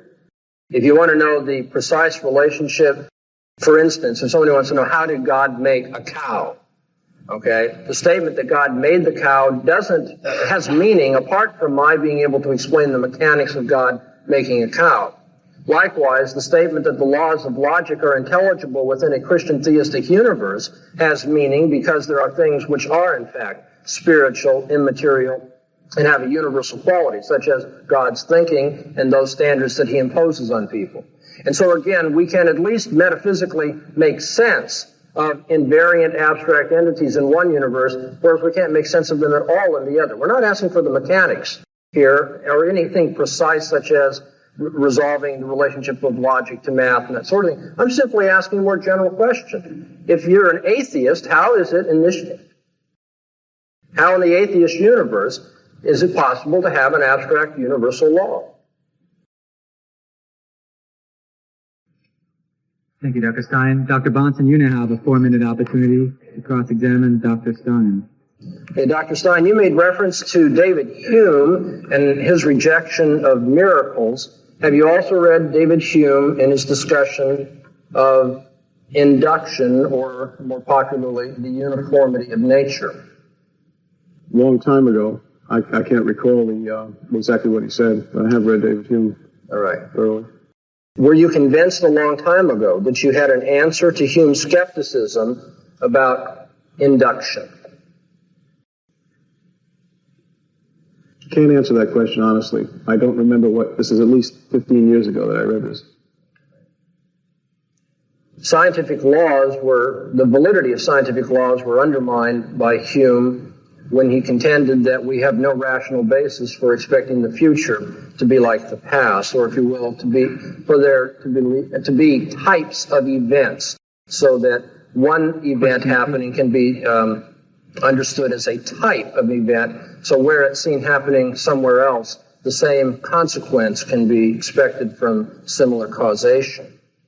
Hume said we had no rational basis for that. Can we have a question, please, for Dr. Stein? Yeah, I'm trying to set up the question. Okay. Hume suggested that there was no rational basis for expecting the future to be like the past, in which case science is based simply on convention, or if you will, habits of thought.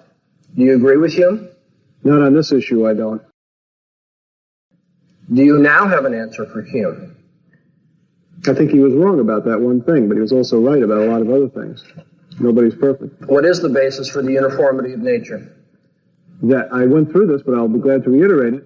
Okay. The uniformity of nature comes from the fact that matter has certain properties which it regularly exhibits. It's part of the nature of matter. Electrons, oppositely charged things attract, the same charges repel. There are certain valences that can fill up the shell of an atom, and that's as far as it can combine. Do all electrons repel each other? If they're within a certain distance of each other, yes.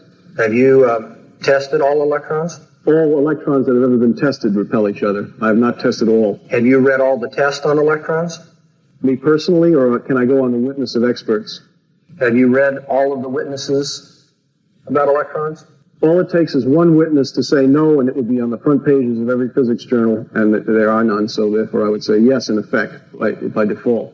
Well, physicists have their presuppositions by which they exclude contrary evidence too. But in other words, you haven't experienced all electrons, but you would generalize that all electrons, under certain conditions, repel each other. Just statistically, on the basis of past observation. And we don't know that it's going to be that way 10 minutes after this debate, then? No, but we see no evidence that things have switched around either.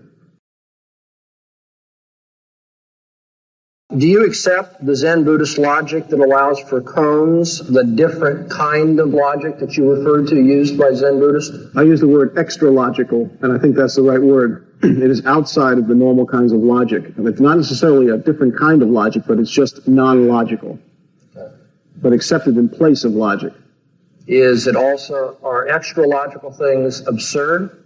They may seem that way to us, but no, I would say they're not absurd in the grand scheme of things. Can extra-logical things be true? Can claims about extra-logical matters be true? But that's an impossible question to answer, because if we're using logic to answer whether something is true or not, then extra-logical things are not subject to the analysis given by logic. All right, so are claims about extra-logical entities allowed or disallowed in your worldview? In my worldview, it depends on what we're talking about. If we're talking about things like Zen Buddhists, and they confine themselves to these philosophical speculations there, then yes. If we're talking about science, no. It sounds very arbitrary. Thank you. We will now move to rebuttals. Dr. Stein, 6-minute rebuttal, please. I would first like to make one little factual rebuttal about a statement that was slipped by in the first speech of Dr. Bahnsen, that atheists caused the French Revolution. This is a false statement. The leader of the French Revolution, the most important person, was Robespierre, who was a Christian. So, I mean, there may have been some atheists there, but that doesn't mean that they caused the French Revolution. There are atheists everywhere. Okay, now, we've spent a lot of time talking about logic, and yet I'd like to know why. And this is not a question that's addressed right now for an answer, but just as put out for a future response. Why has Dr. Bahnsen stressed the laws of logic so much when he's refused to apply them to the existence of God. I'm not so sure that it's even falsifiable, so therefore it isn't even a statement that can be tested in any way. He has stressed the laws of logic because he knows that there's no explanation for the laws of logic that philosophers agree upon. This is a trap, in effect. I may have fallen into it. If so, fine. Point is, it's not relevant to his position. To say he doesn't have an answer to the laws of logic either. To say that they reflect the thinking of a God is to make a non-statement. First of all, he doesn't know what the thinking of a God is. All he knows is what has been said by men to be what they thought the thinking of a God might have been many, many years ago. Maybe, if we're granting all the possible things in his favor. It's like saying, as I said before, that God created the universe. Unless you explain how he created it, you have not made a statement that has any intrinsic value to it. I mean, you may have made a part of a statement, but I want to hear the other half. What is there in the method that God used that we can learn something from? I mean, why did God do it? If you want to be a little bit more nasty, it's not valid to ask science why something happens. We can ask how it happens, but science doesn't try and answer the question why. Theologians, do ask the question why and try and answer it. I have not heard an answer as to why God did anything that he supposedly did, nor have I heard how God did it. These are the two most essential, meaningful answers to asking a question. If we don't supply those, we have ducked the whole center of the issue and just given you another mumbling which doesn't go anywhere. I'll give you an example. If I said, how did that car that's parked in the parking lot, that red car right in front, how did it get here? And you say, General Motors made it. That does not explain how the car got here. Now, if you want to go and explain that in Detroit, 100 men worked a certain number of hours to make this car out of steel that they got from Youngstown, Ohio, from a smelting plant, and then maybe we're getting somewhere. So how that car got here. I don't mean how it got on the Irvine campus. I mean how did it get here in existence. So until we have that kind of an answer, we have not said anything. To say that General Motors made it is not answering the question of how that car got here. Neither is there an answer to say that God made it. And I would ask Dr. Bahnsen to explain, if he thinks he knows the answer, which none of these philosophers know about the laws of logic, to put his answer in some kind of meaningful language. To say that the laws of logic reflect the thinking of God is to make a non-meaningful statement. And not just to me, to anyone. I want to know whether God thinks rationally all the time, whether he can be irrational. How do we know when he's being irrational? Is it possible for him to be irrational? I want to know what kind of logic God uses. Does he use the kind of logic that we can demonstrate, that we can test in the same way that we use the logic that we're talking about in science? If so, should it be impossible for God to contradict himself in any way? Can he make a stone so big he can't lift it? Is that a logical impossibility? Is God limited by that kind of a thing? Can God make a square circle? I mean, these are little logical games that we play that don't really ask important questions, but they have a reflection on some kind of a problem that he is having with his concept of God. I mean, if God can do anything, if he's omnipotent and omniscient and omnibenevolent, can he do those two things I said or asked? And if he does, what kind of logic is he using? The logic of self-contradiction?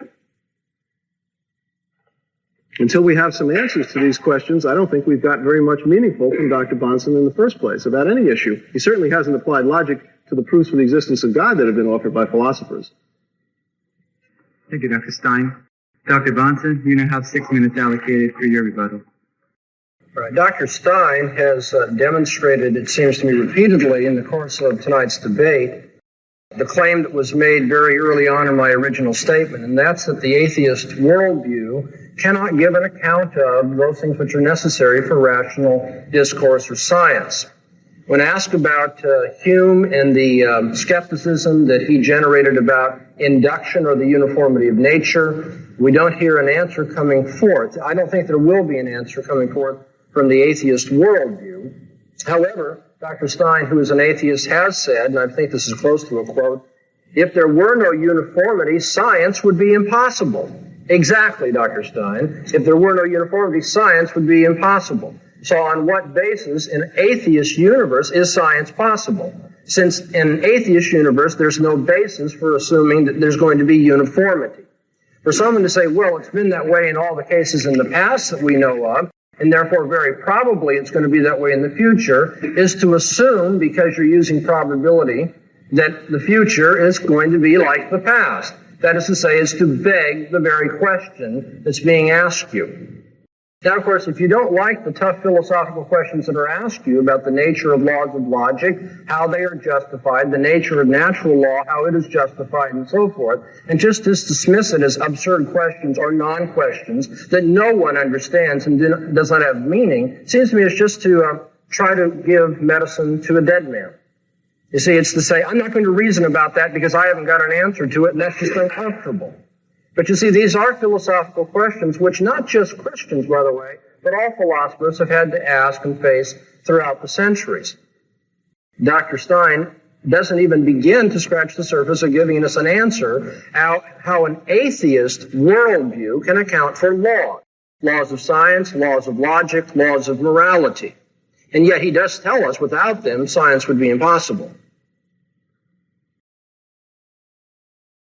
As for the transcendental argument not being logical, I mean, you can claim that, but I've yet to see Dr. Stein show any self-contradiction or any violation of the laws of logic in it. And of course, if he were, I would immediately ask him if that law of logic is one of the things that we are necessarily to live according to. Are we to reason by this law?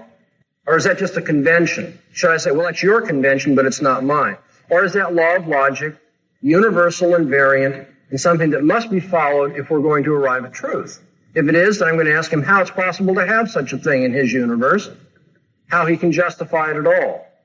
But he hasn't shown any contradiction. He simply, again, called it illogical. Whether it's falsifiable or not, I mean, even asking that question, I think, shows that Dr. Stein is not really aware of the philosophical nature of the question and debate before us. No, transcendentals are not falsifiable. That's right, but they are very meaningful, the very sorts of things that philosophers deal with all the time. If you look at Kant or Aristotle or other philosophers, you'll see they deal with the preconditions of experience. And since they are the preconditions of experience, they are not falsifiable, and yet they are meaningful. He says that I do not have an answer to these questions either. Well, I certainly do. It's just he doesn't like the answer. The answer is that God created the world, and this world reflects the uniformity that he imposes on it by his governing, and our thinking is to reflect the same consistency or logical coherence that is in God's thinking. How do we learn about those things? He revealed himself to us. Again, these are simple answers. They're the sorts of things Sunday school children learn, but I've yet to find any reason not to believe them. For Dr. Stein to say, well, these aren't answers, doesn't convince me at all. He says, they're not going to be answers unless I include how it took place. What is God's method and why did he do it? Well, I don't accept those standards. I don't accept that that's a requirement for an explanation at all. And he hasn't given us any good reason except that he's not going to be satisfied or it's unhelpful to him. He says it's a non-meaningful statement to say that the laws of logic reflect the thinking of God. He wants to know things like, can God be irrational? Well, if you'd ask those questions in cross-examination, I'd answer them. No, God cannot be irrational. Rationality is measured by the standard of his thinking and his revelation. The atheist worldview cannot account for the laws of logic, cannot account for any universal or abstract entities for that matter, cannot account for the uniformity of nature, and therefore cannot account for the successes of science. Nor can the atheist universe give us universal and absolute laws of morality. And so on three of the most important issues philosophically that men must face, logic, science, and morality, the atheist universe is completely at odds with those things. Well, we have 1 minute left here. I want to answer very quickly those few things that Dr. Stein brought up in his second presentation so that I might rebut them. He wants to know about the problem of evil. My answer to the problem of evil is this. There is no problem of evil in an atheist universe because there is no evil in an atheist universe. Since there is no God, there's no absolute moral standard, and nothing is wrong. The torture of little children is not wrong in an atheist universe. It may be painful, but it is not wrong. It is morally wrong in a theistic universe, and therefore there is a problem of evil of perhaps a psychological or emotional sort. But philosophically, the answer to the problem of evil is you don't have an absolute standard of good by which to measure evil in an atheist universe. You only have that in a theistic universe, and therefore the very posing of the problem presupposes my worldview rather than his own.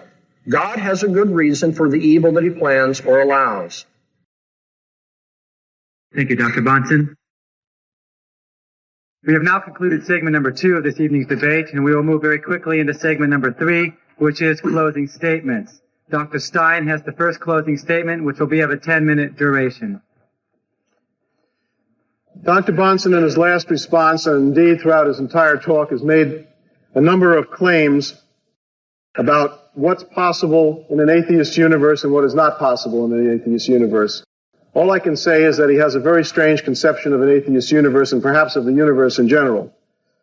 First of all, evil in an atheist universe. Yes, indeed, there can be evil in an atheist universe. Evil is, by definition, in an atheist universe, that which decreases the happiness of people, the most unhappiness of people. In other words, if we have two things that, if we want to make a comparative evil statement, which is more evil than another, the thing is more evil, which causes more people to be unhappy. Now, how do we know this? Well, we don't know it. It's a consensus, just like morality in general is a consensus.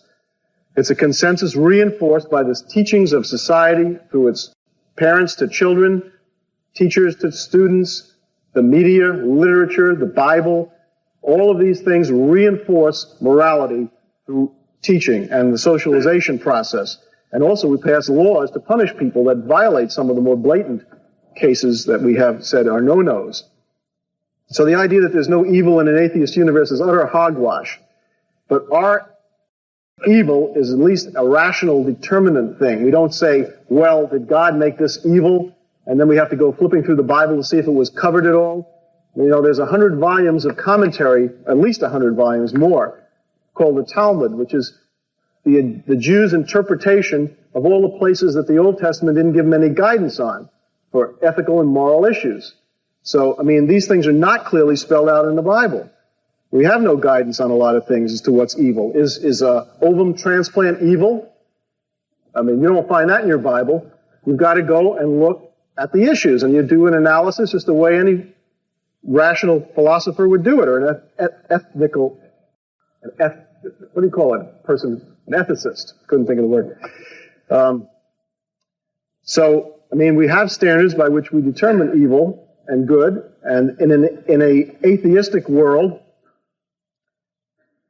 the atheistic worldview, I think I've demonstrated that the regularity of matter, which is an inherent property of matter, explains that the way we are able to make laws which are generalizations in the field of science. And to say that, first of all, many scientists are atheists. It's been shown by studies over and over again. So to claim, as Dr. Bahnsen claims to claim, that science doesn't give us an atheistic worldview that is in conformity with, that science is not in conformity with an atheistic worldview is utter nonsense. Science is in itself atheistic. It doesn't use God to explain things, and it understands that matter behaves in a regular and therefore a predictable way. And that is the way in which scientific research is done. The same with logic. Logic is a consensus. I think it has a mathematical and linguistic basis. It has some conformity to the reality of the world. I don't know how many times we have to repeat that for it to get through to Dr. Bahnsen, but it doesn't seem to be. And he seems to specialize in what we call the thinking makes it so school of logic, if we want to call it that. Because he says something is so, because he knows what God's thinking was, therefore it is so. The omniscient Dr. Bahnsen has answered. Well, that doesn't answer anything if we're going to apply the tests of reason to what he says. His statements are not only irrational, they are unreasonable. The idea that the future is going to be like the past, it's a statistical probability statement. We have never seen a future. Today is the future from yesterday. And yesterday, what is happening today was the future. And we have not seen anything in that time period that we have observed, which is several hundred years, to show that the regularity of matter and its behavior is going to change. If it changes, scientific experiments will go haywire, and we'll know it right off the bat. and then we'll have to revise a lot of things. I think the chances of that happening are pretty small.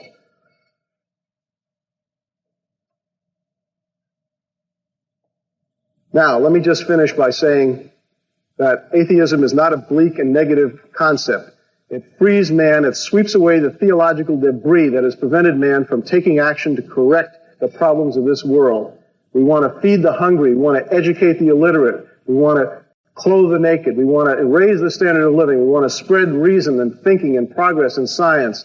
These are all things which are in and of themselves atheistic. We don't do them because God tells us to do them, we do them because they're right, they need to be done in this world. And if we do them because they're right and we make people happy, we will be made happy ourselves by making other people happy. It's a very positive world outlook. It's something which I don't think Dr. Bahnsen has even mentioned, but it's certainly the other side of the coin. I mean, what happens when you wipe away the God concept? Are you left with nothing? No, you're left with the responsibility that you have to take on yourself. You are responsible for your actions, and also you get the credit for the things that you do. And I would rather have a realistic worldview that gives up a few things that would be nice to have but just don't happen to be true. And I'd rather operate on a worldview like that than I would on making wish fulfillment of things that just are not so. Thank you, Dr. Stein. Dr. Bahnsen, your 10-minute closing statement, please. I want to begin my closing statement by thanking the debate team for inviting both Dr. Stein and myself here for this interesting evening and interchange, and thank you all for giving up an evening to discuss what I consider a very important question. And I thank Dr. Stein for coming and for his graciousness toward me. As far as my my closing statement, I need to deal, I think, first of all, or perhaps in the entire time, analyzing this remark that my statements have been tonight irrational. Well, perhaps they have. But you see, saying so doesn't make it so. That's something we just heard as well. And so if my statements have been irrational, then we are going to need some standards of reasoning by which these statements have been shown to be irrational. Dr. Stein has yet to explain to us in even the broadest, simplest Sunday school child manner that I told you about laws of logic, laws of science, and laws of morality. He hasn't even begun to scratch the surface to tell us how in his worldview there can be laws of any sort. And if there can't be laws or standards in his worldview, then he can't worry about my irrationality, my alleged irrationality. The transcendental argument for the existence of God has not been answered by Dr. Stein. It's been debated, it's been made fun of, but it hasn't been answered. And that's what we're here for, rational interchange. The transcendental argument says the proof of the Christian God is that without him you can't prove anything. Notice, the argument does not say that atheists don't prove things. The argument doesn't say that atheists don't use logic, science, or laws of morality. In fact, they do. The argument is that their worldview cannot account for what they are doing. Their worldview is not consistent with what they are doing. In their worldview, there are no laws, there are no abstract entities, there are no universal things, there are no prescriptions. There's just the material universe, naturalistically explained in the way things happen to be. That's not law-like or universal, and therefore their worldview doesn't account for logic, science, or morality. But atheists, of course, use logic, science, and morality. And in so doing, atheists give continual evidence of the fact that in their heart of hearts they aren't atheists. In their heart of hearts, they know the God I'm talking about. This God made them. This God reveals himself continually to them through the natural order, through their conscience, and through their very use of reason. They know this God, and they suppress the truth about him. One of the ways we see that they suppress the truth about him is because they do continue to use laws of logic, science, and morality, though their worldview cannot account for them. Dr. Stein has said the laws of logic are merely conventional. If so, then on convention, he wins tonight's debate. On convention, I win tonight's debate. And if you're satisfied with that, you didn't need to come in the first place. You expected the laws of logic to be applied as universal standards of rationality. Rationality is not possible in a universe that just consigns them to convention. Dr. Stein has said the laws of science are law-like because of the inherent character of matter. But Dr. Stein doesn't know the inherent character of matter. Now, if you were God, he might reveal that to us, as I think God has revealed certain things to us about the operation of the universe. But he's not God. He doesn't even believe there is a God. Since he hasn't experienced all the instances of matter and all of the electron reactions, all the other things that scientists look at, since he hasn't experienced all of those, he doesn't know that those things are universal. He doesn't know that the future is going to be like the past. When he says, well, it always has been in the past, and boy, if it changes tomorrow, won't that make the front pages? That's not an answer. You see, we're asking, what justifies your proceeding on the expectation that the future is like the past? To say, well, it's always been that way in the past, is just to beg the question. We want to know on what basis your worldview allows for the uniformity of nature and laws of science. Thirdly, we've spoken of laws of morality tonight. He says they have laws of morality, the utilitarian standard of what brings the greatest happiness to the greatest number. Well, that doesn't justify utilitarianism to announce it. He's announced that as his standard. But why in an atheist universe should we live by that standard? Marquis de Sade enjoyed torturing women. Now, why should he give up torturing women so that he might bring greater happiness to those women that he was torturing? Now, I've got an answer for that. It's not one that Dr. Stein likes, and maybe some of you out there don't like it, but at least I can begin philosophically to deal with that. I have an answer, a universal absolute about morality. Dr. Stein does not.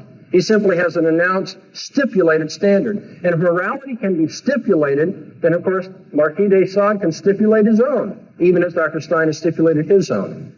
Why should he feed the poor? He says they want to do that. I grant that. My argument tonight has never been that atheists are the lousiest people in the world. That's not the point.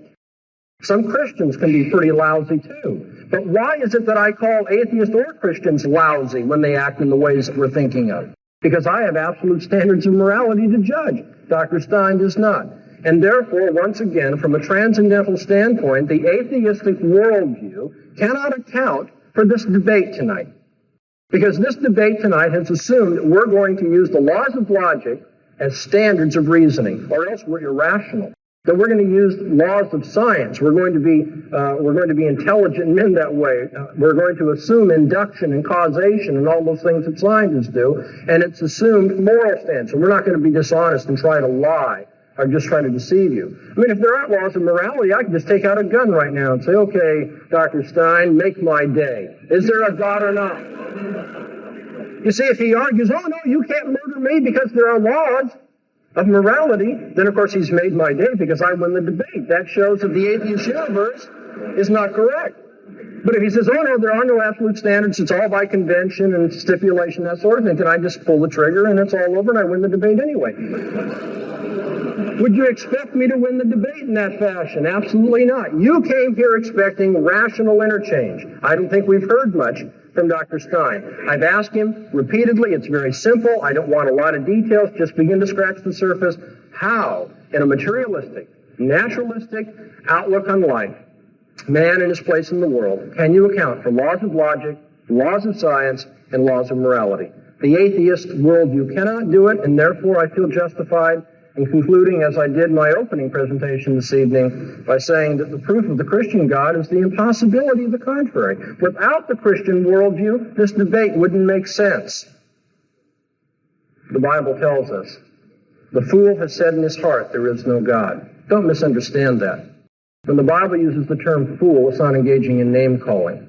It's trying to describe somebody who is dense, in the sense that they will not use his reason as God has given it. Somebody who is rebellious, who is hard-hearted. It's the fool who says in his heart, there is no God.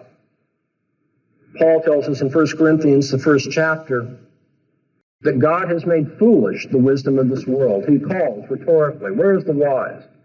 Where is the disputer or the debater of this age? Hasn't God made foolish the wisdom of this world? In a sense, I think what Paul is telling us, if I can amplify and read between the lines, is the whole history of philosophy is an argument for the existence of God. The whole history of philosophy is an argument for the existence of God because of the impossibility of the contrary. Someone who wants to say contrary to what the Bible says about God, let him stand up and answer these questions. Let him show that in his heart he may say there is no God, but he can't live that way. He can't reason that way. In Romans, the first chapter, Paul says God is making himself known continually to all men and persuasively, so that men do not have an excuse for the rejection of the existence of the Christian God. That isn't to say that all men confess this God. Not all will own up to him as their heavenly Father. Not all will submit to him. Some continue to rebel. Some continue to devise their fool's errands and rationalizations for why they don't have to believe in him. That's what the Bible teaches. I didn't come here and make this up. I didn't come here tonight, to say, well, if you don't agree, you see, you're just being rebellious. That's what the Bible says. What I want you to do tonight is to go home and to consider whether there isn't something to that. Why is it that some people continue to use laws of logic, laws of morality, laws of science, and yet they have a worldview that just clashes with that, and they just won't do anything to resolve contradiction? Dr. Stein tonight made reference to my doctoral dissertation on self-deception. He wondered how relevant it might be. Well, it's very relevant. Very relevant. Because what I do in that doctoral dissertation is to show that there are some people who know the truth and yet work very hard to convince themselves that it's not true. Now, of course, atheists think that's what Christians are doing. I recognize that, and we'd have to argue what the evidence for and against self-deception is. All I want to leave with you tonight is the fact that self-deception is a real phenomenon. It does happen to people. People who know the truth can yet work very hard to rationalize the evidence, convince themselves, as Paul says, suppress the truth in unrighteousness, convince themselves that there is no God. Well, you can choose tonight between the Christian worldview, the atheist worldview. We haven't touched all of the issues that you may want to look into, but in broad strokes, we have touched on a very important issue. If you're going to be a rational man, a moral man, a man of science, can you do so in an atheist universe? I say you can. Thank you, Dr. Bahnsen.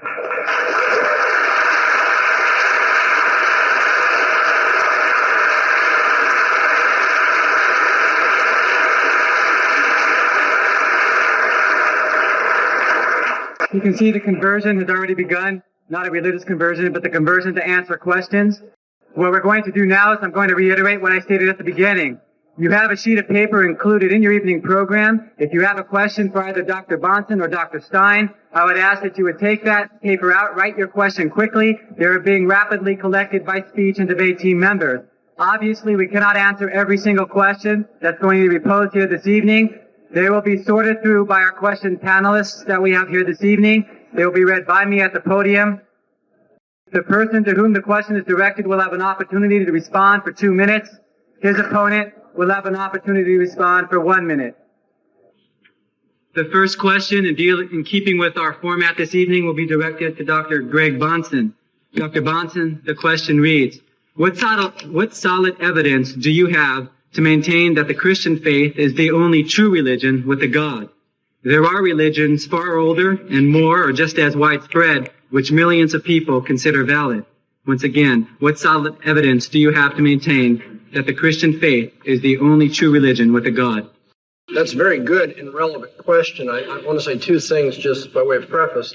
One, that isn't what the subject of our debate was tonight. However, that can't just be taken for granted. I mean, it's worthy of a debate. It's just that we couldn't do everything in one debate. Secondly, you might be interested to know that in my original opening statement, I had a long paragraph dealing with that very question so that it wouldn't be thought that I was just flying over it arbitrarily in dealing with that matter.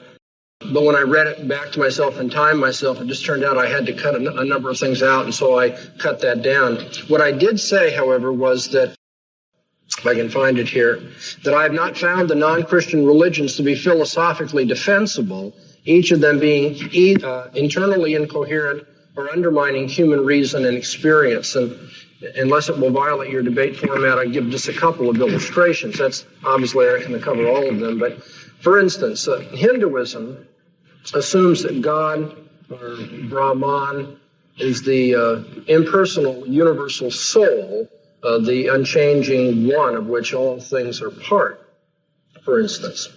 And because of that particular outlook, Hinduism says that everything in terms of my normal experience of the world and thinking is Maya, or illusion, because everything in experience and thinking presupposes distinctions. But that is contrary to the most fundamental metaphysical fact, and that's that there are no distinctions, all is one. So basically, Hinduism tells me that all of my thinking, all of my reasoning is illusion. And in so doing, you see, it undermines reason. You can take religions such as Shintoism, its view of kami, the forces that permeate the universe, or Taoism, the ordering force of the universe, and they are impersonal forces, and as such are even less than human beings because they don't have volition or intelligence. Is that I should stop? Yeah, thank you. Let me just re-explain the format. We will allow the person to whom the question is directed to have a 2-minute response, and his opponent will have a 1-minute opportunity to rebut. Dr. Stein, your 1-minute rebuttal, please. Well, Dr. Bahnsen has criticized Hinduism. I would make the case that Hinduism is no more irrational than Christianity is, nor do I think that it is any more irrational than Islam is, nor is it any more irrational than almost any other religion that you want to name. With one exception, I'd say Buddhism is more rational than either Christianity or Hinduism. That doesn't mean that I accept Buddhism either, but I just think it's more rational. At least it makes some psychological sense, if nothing else. Thank you, Dr. Stein. The next question will be directed to you, Dr. Stein, and the question reads as follows. According to your definition and basis for evil, why was Hitler's Germany wrong? Or was it? Note, Jews and others were defined as non-persons, so their happiness doesn't really count. Once again, according to your definition and basis for evil, why was Hitler's Germany wrong? Or was it? Well, Germany is part of the Western European tradition. It's not deepest Africa or some place on Mars. They have the same Judeo-Christian background and basically the same connection with the rest of the developed world. So therefore, the standards of morality that have been worked out as consensuses of that society apply to them too. Hitler can't arbitrarily say, well, I'm not going by the consensuses that genocide is evil and wrong. I'm just going to change it and make it right. He has not the prerogative to do that. Neither does the German society as a whole, because it is still part of a larger society, which you might call Western society. So even though morality is a consensus, it's not a consensus of one person or two people. It's a consensus of entire civilizations, and he cannot just arbitrarily do that. So what he did was evil and wrong. Okay, Dr. Bahnsen, your 1-minute rebuttal. Dr. Stein continues to beg the most important questions that are brought up. He tells us that Hitler's Germany was wrong because Hitler or the German people didn't have the right to break out of the consensus of Western civilization. Why not? Why is there any moral obligation upon Hitler or the German people to live up to the past tradition of Western morality? In an atheist universe, there is no answer to that question. He gives the answer, but it's totally arbitrary. Thank you. Our next set of questions, please, from the panelists. Next question is directed to you, Dr. Bahnsen. If I could read it for just a minute. Why is there pain and evil in the world? There are a number of answers that could be given to a question, why is something the way that it is? One relevant one, but not the most ultimate answer, would be that there's pain and evil in this world because men have decided to rebel against God, their maker, and that's one of the consequences of rebellion against God. Now somebody can say, well, that's not fair. God shouldn't punish people for rebelling against him. Well, I mean, if there is a God, as I have maintained, and if he is the Christian God as revealed in the Scriptures, it won't do any good to complain about that. That's the way God governs mankind. And if you think you know better than God about morality, then you're in Job's position. You want to have an interview with God. And you'll end up like Job. You'll put your hand over your mouth and you'll say, I've spoken too soon. I can't contend with the Almighty.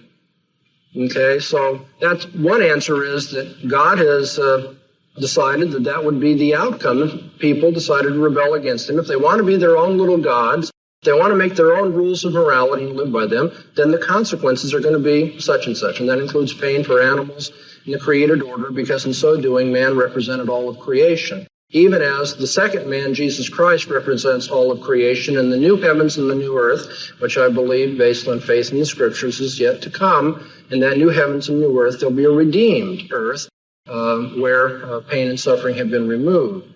Why is there evil ultimately? The answer is obviously because God has planned it. I believe that he governs everything that's in history. Does that mean that he caused it? No, I don't believe he compelled Adam to fall into sin. Dr. Stein, your 1 minute rebuttal, please. Well, Dr. Bahnsen has given us another one of his famous non-answers. Basically, what he said is anything God does is what he does. It's a tautology. It doesn't say anything. Now, how can someone rebel against an omnipotent God? This is a logical self-contradiction. If God is omnipotent, he has the power to prevent man from rebelling against him. And assuming he doesn't like rebellion, which I think Dr. Bahnsen would concede, because man is evidently going to be punished for this in some way, for his rebellion, eventually, on the day of judgment. If God had the power to prevent him from rebelling, then he ought to prevent him from rebelling. And just to say that God does what he does is not to give us an answer at all. Next question is directed to you, Dr. Stein. It reads, if you haven't examined all the evidence, then is it not true that you are really an agnostic? Isn't it true that you're open to the fact that God may exist? If you haven't examined all the evidence, then isn't it true that you are an agnostic? Well, agnostic is a word that's very badly used. Thomas Huxley, who invented the word, used it in an entirely different way from the way we use it today. And in fact, the way we use it today is entirely different from the way Herbert Spencer used it. I would define an agnostic as a subtype of atheist. An atheist is someone who does not believe in a God. A theist is someone who does believe in a God. There's no middle ground. You can either do or you don't. Now, an agnostic does not believe in a God either because of one of two things. Either he thinks it's impossible ever to know whether there is one or not. That's the Spencerian, Herbert Spencer type agnostic that thinks there are unknowables. Or secondly, because he or she has never examined the evidence that exists and therefore has not made up his or her mind, but still, at this point, he does not believe in a God. Now, if he examined the evidence and found it convincing, then he would move into the theist camp. So no, I am not an agnostic because I do think that these questions are solvable, that maybe we don't know the answer now, but I think we can eventually know the answer. So I'm not a Spencerian agnostic, and I have examined the thing, so I'm not the other kind of agnostic, whatever that kind is called. It doesn't have a name for it. Dr. Bahnsen, your 1 minute rebuttal, please. It's interesting that the word agnostic is being used as a subclass of atheists. I would agree with that, but for reasons different than have been suggested. It's also interesting that atheist is being redefined. Earlier in the debate, Dr. Stein said an atheist is one who finds the theistic proofs inadequate. I said, no, traditionally an atheist is one that denies the existence of God or doesn't believe in the existence of God. Now he's using the traditional definition to answer the question. One more interesting comment about that, and we'll let it go. He says, we do believe there are answers to these problems. We have yet to find them. You see, that's the problem. Atheists live by faith.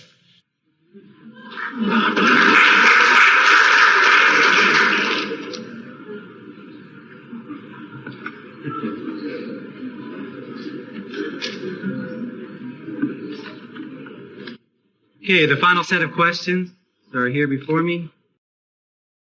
Dr. Bahnsen, question for you reads, why is it necessary for the abstract universal laws to be decided from the transcendental nature of God, or derived from the transcendental nature of God? Why not assume the transcendental nature of logic? Let me read that again. Why is it necessary for the abstract universal laws to be derived from the transcendent nature of God? Why not assume the transcendental nature of logic? Somebody who wrote the question is good in that you've studied some of these philosophical issues. The answer may not be meaningful to everybody in the audience, but very briefly, is that I do believe in the transcendental nature, the laws of logic. However, the laws of logic do not justify themselves just because they're transcendental. That is a precondition of intelligibility. I mean, why isn't it just sound and fury signifying nothing? That's a possibility, too. So the laws of logic do have a transcendental necessity about them, but it seems to me you need to have a worldview in which the laws of logic are meaningful, especially when you consider such possible antinomies as the laws of logic being universal, categorizing things in that way, and yet we have novelties in our experience.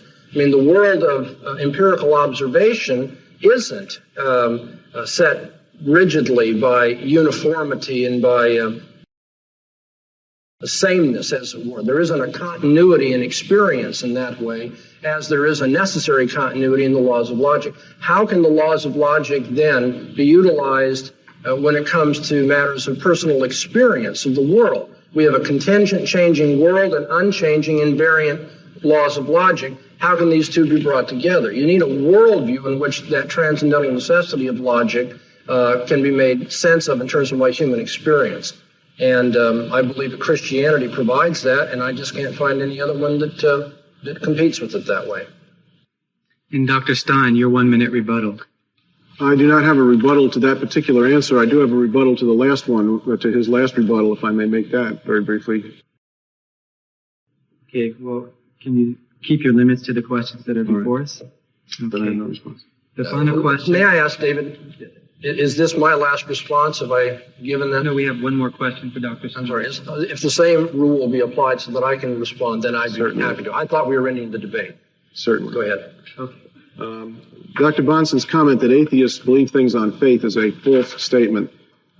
Faith, we have confidence based on experience, confidence that things happened in a certain way, that we have learned a lot of things about the world, and therefore we will continue to learn a lot more about the world. Things that we do not know now, we will eventually have answers to. That's not faith, that's confidence based on experience. So I think he's misusing the word faith. Okay. Dr. Stein, the final question is directed to you. It reads, you have said that there has been no adequate evidence put forth for God's existence.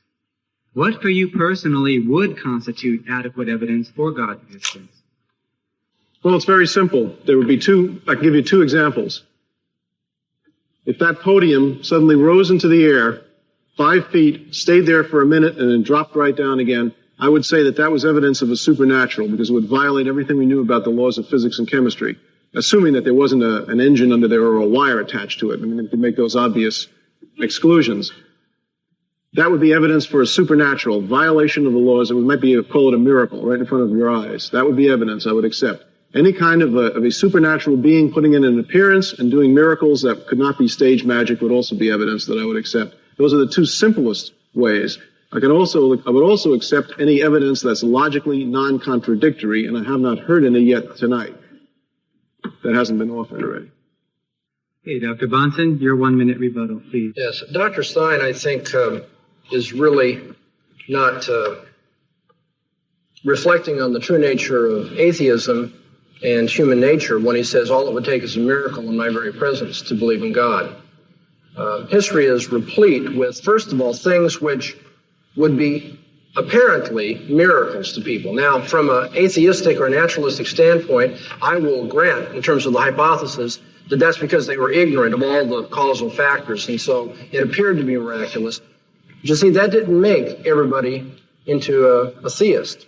In fact, the scripture tells us there are instances of people who witnessed miracles, who all the more hardened their heart and eventually crucified the Lord of glory. They saw his miracles. That didn't change their mind. People are not made theists by miracles.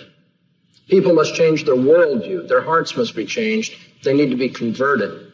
That's what it takes. And that's what it would take for Dr. Stein to finally believe in it. If this podium rose up 5 feet off the ground and stayed there, Dr. Stein would eventually have, in the future, some naturalistic explanation. Because, you see, they believe things on faith, by which I mean they believe things they have not proven as yet by their senses. Thank you, Dr. Bahnsen. I'd like to thank the many people who made tonight possible before we dismiss. I'd like to thank Brian Moffitt and the associated students at the University of California at Irvine for their assistance. I'd like to thank the speech and debate team members. And I'd like to thank the speakers, Dr. Greg Bahnsen, Dr. Gordon Stein.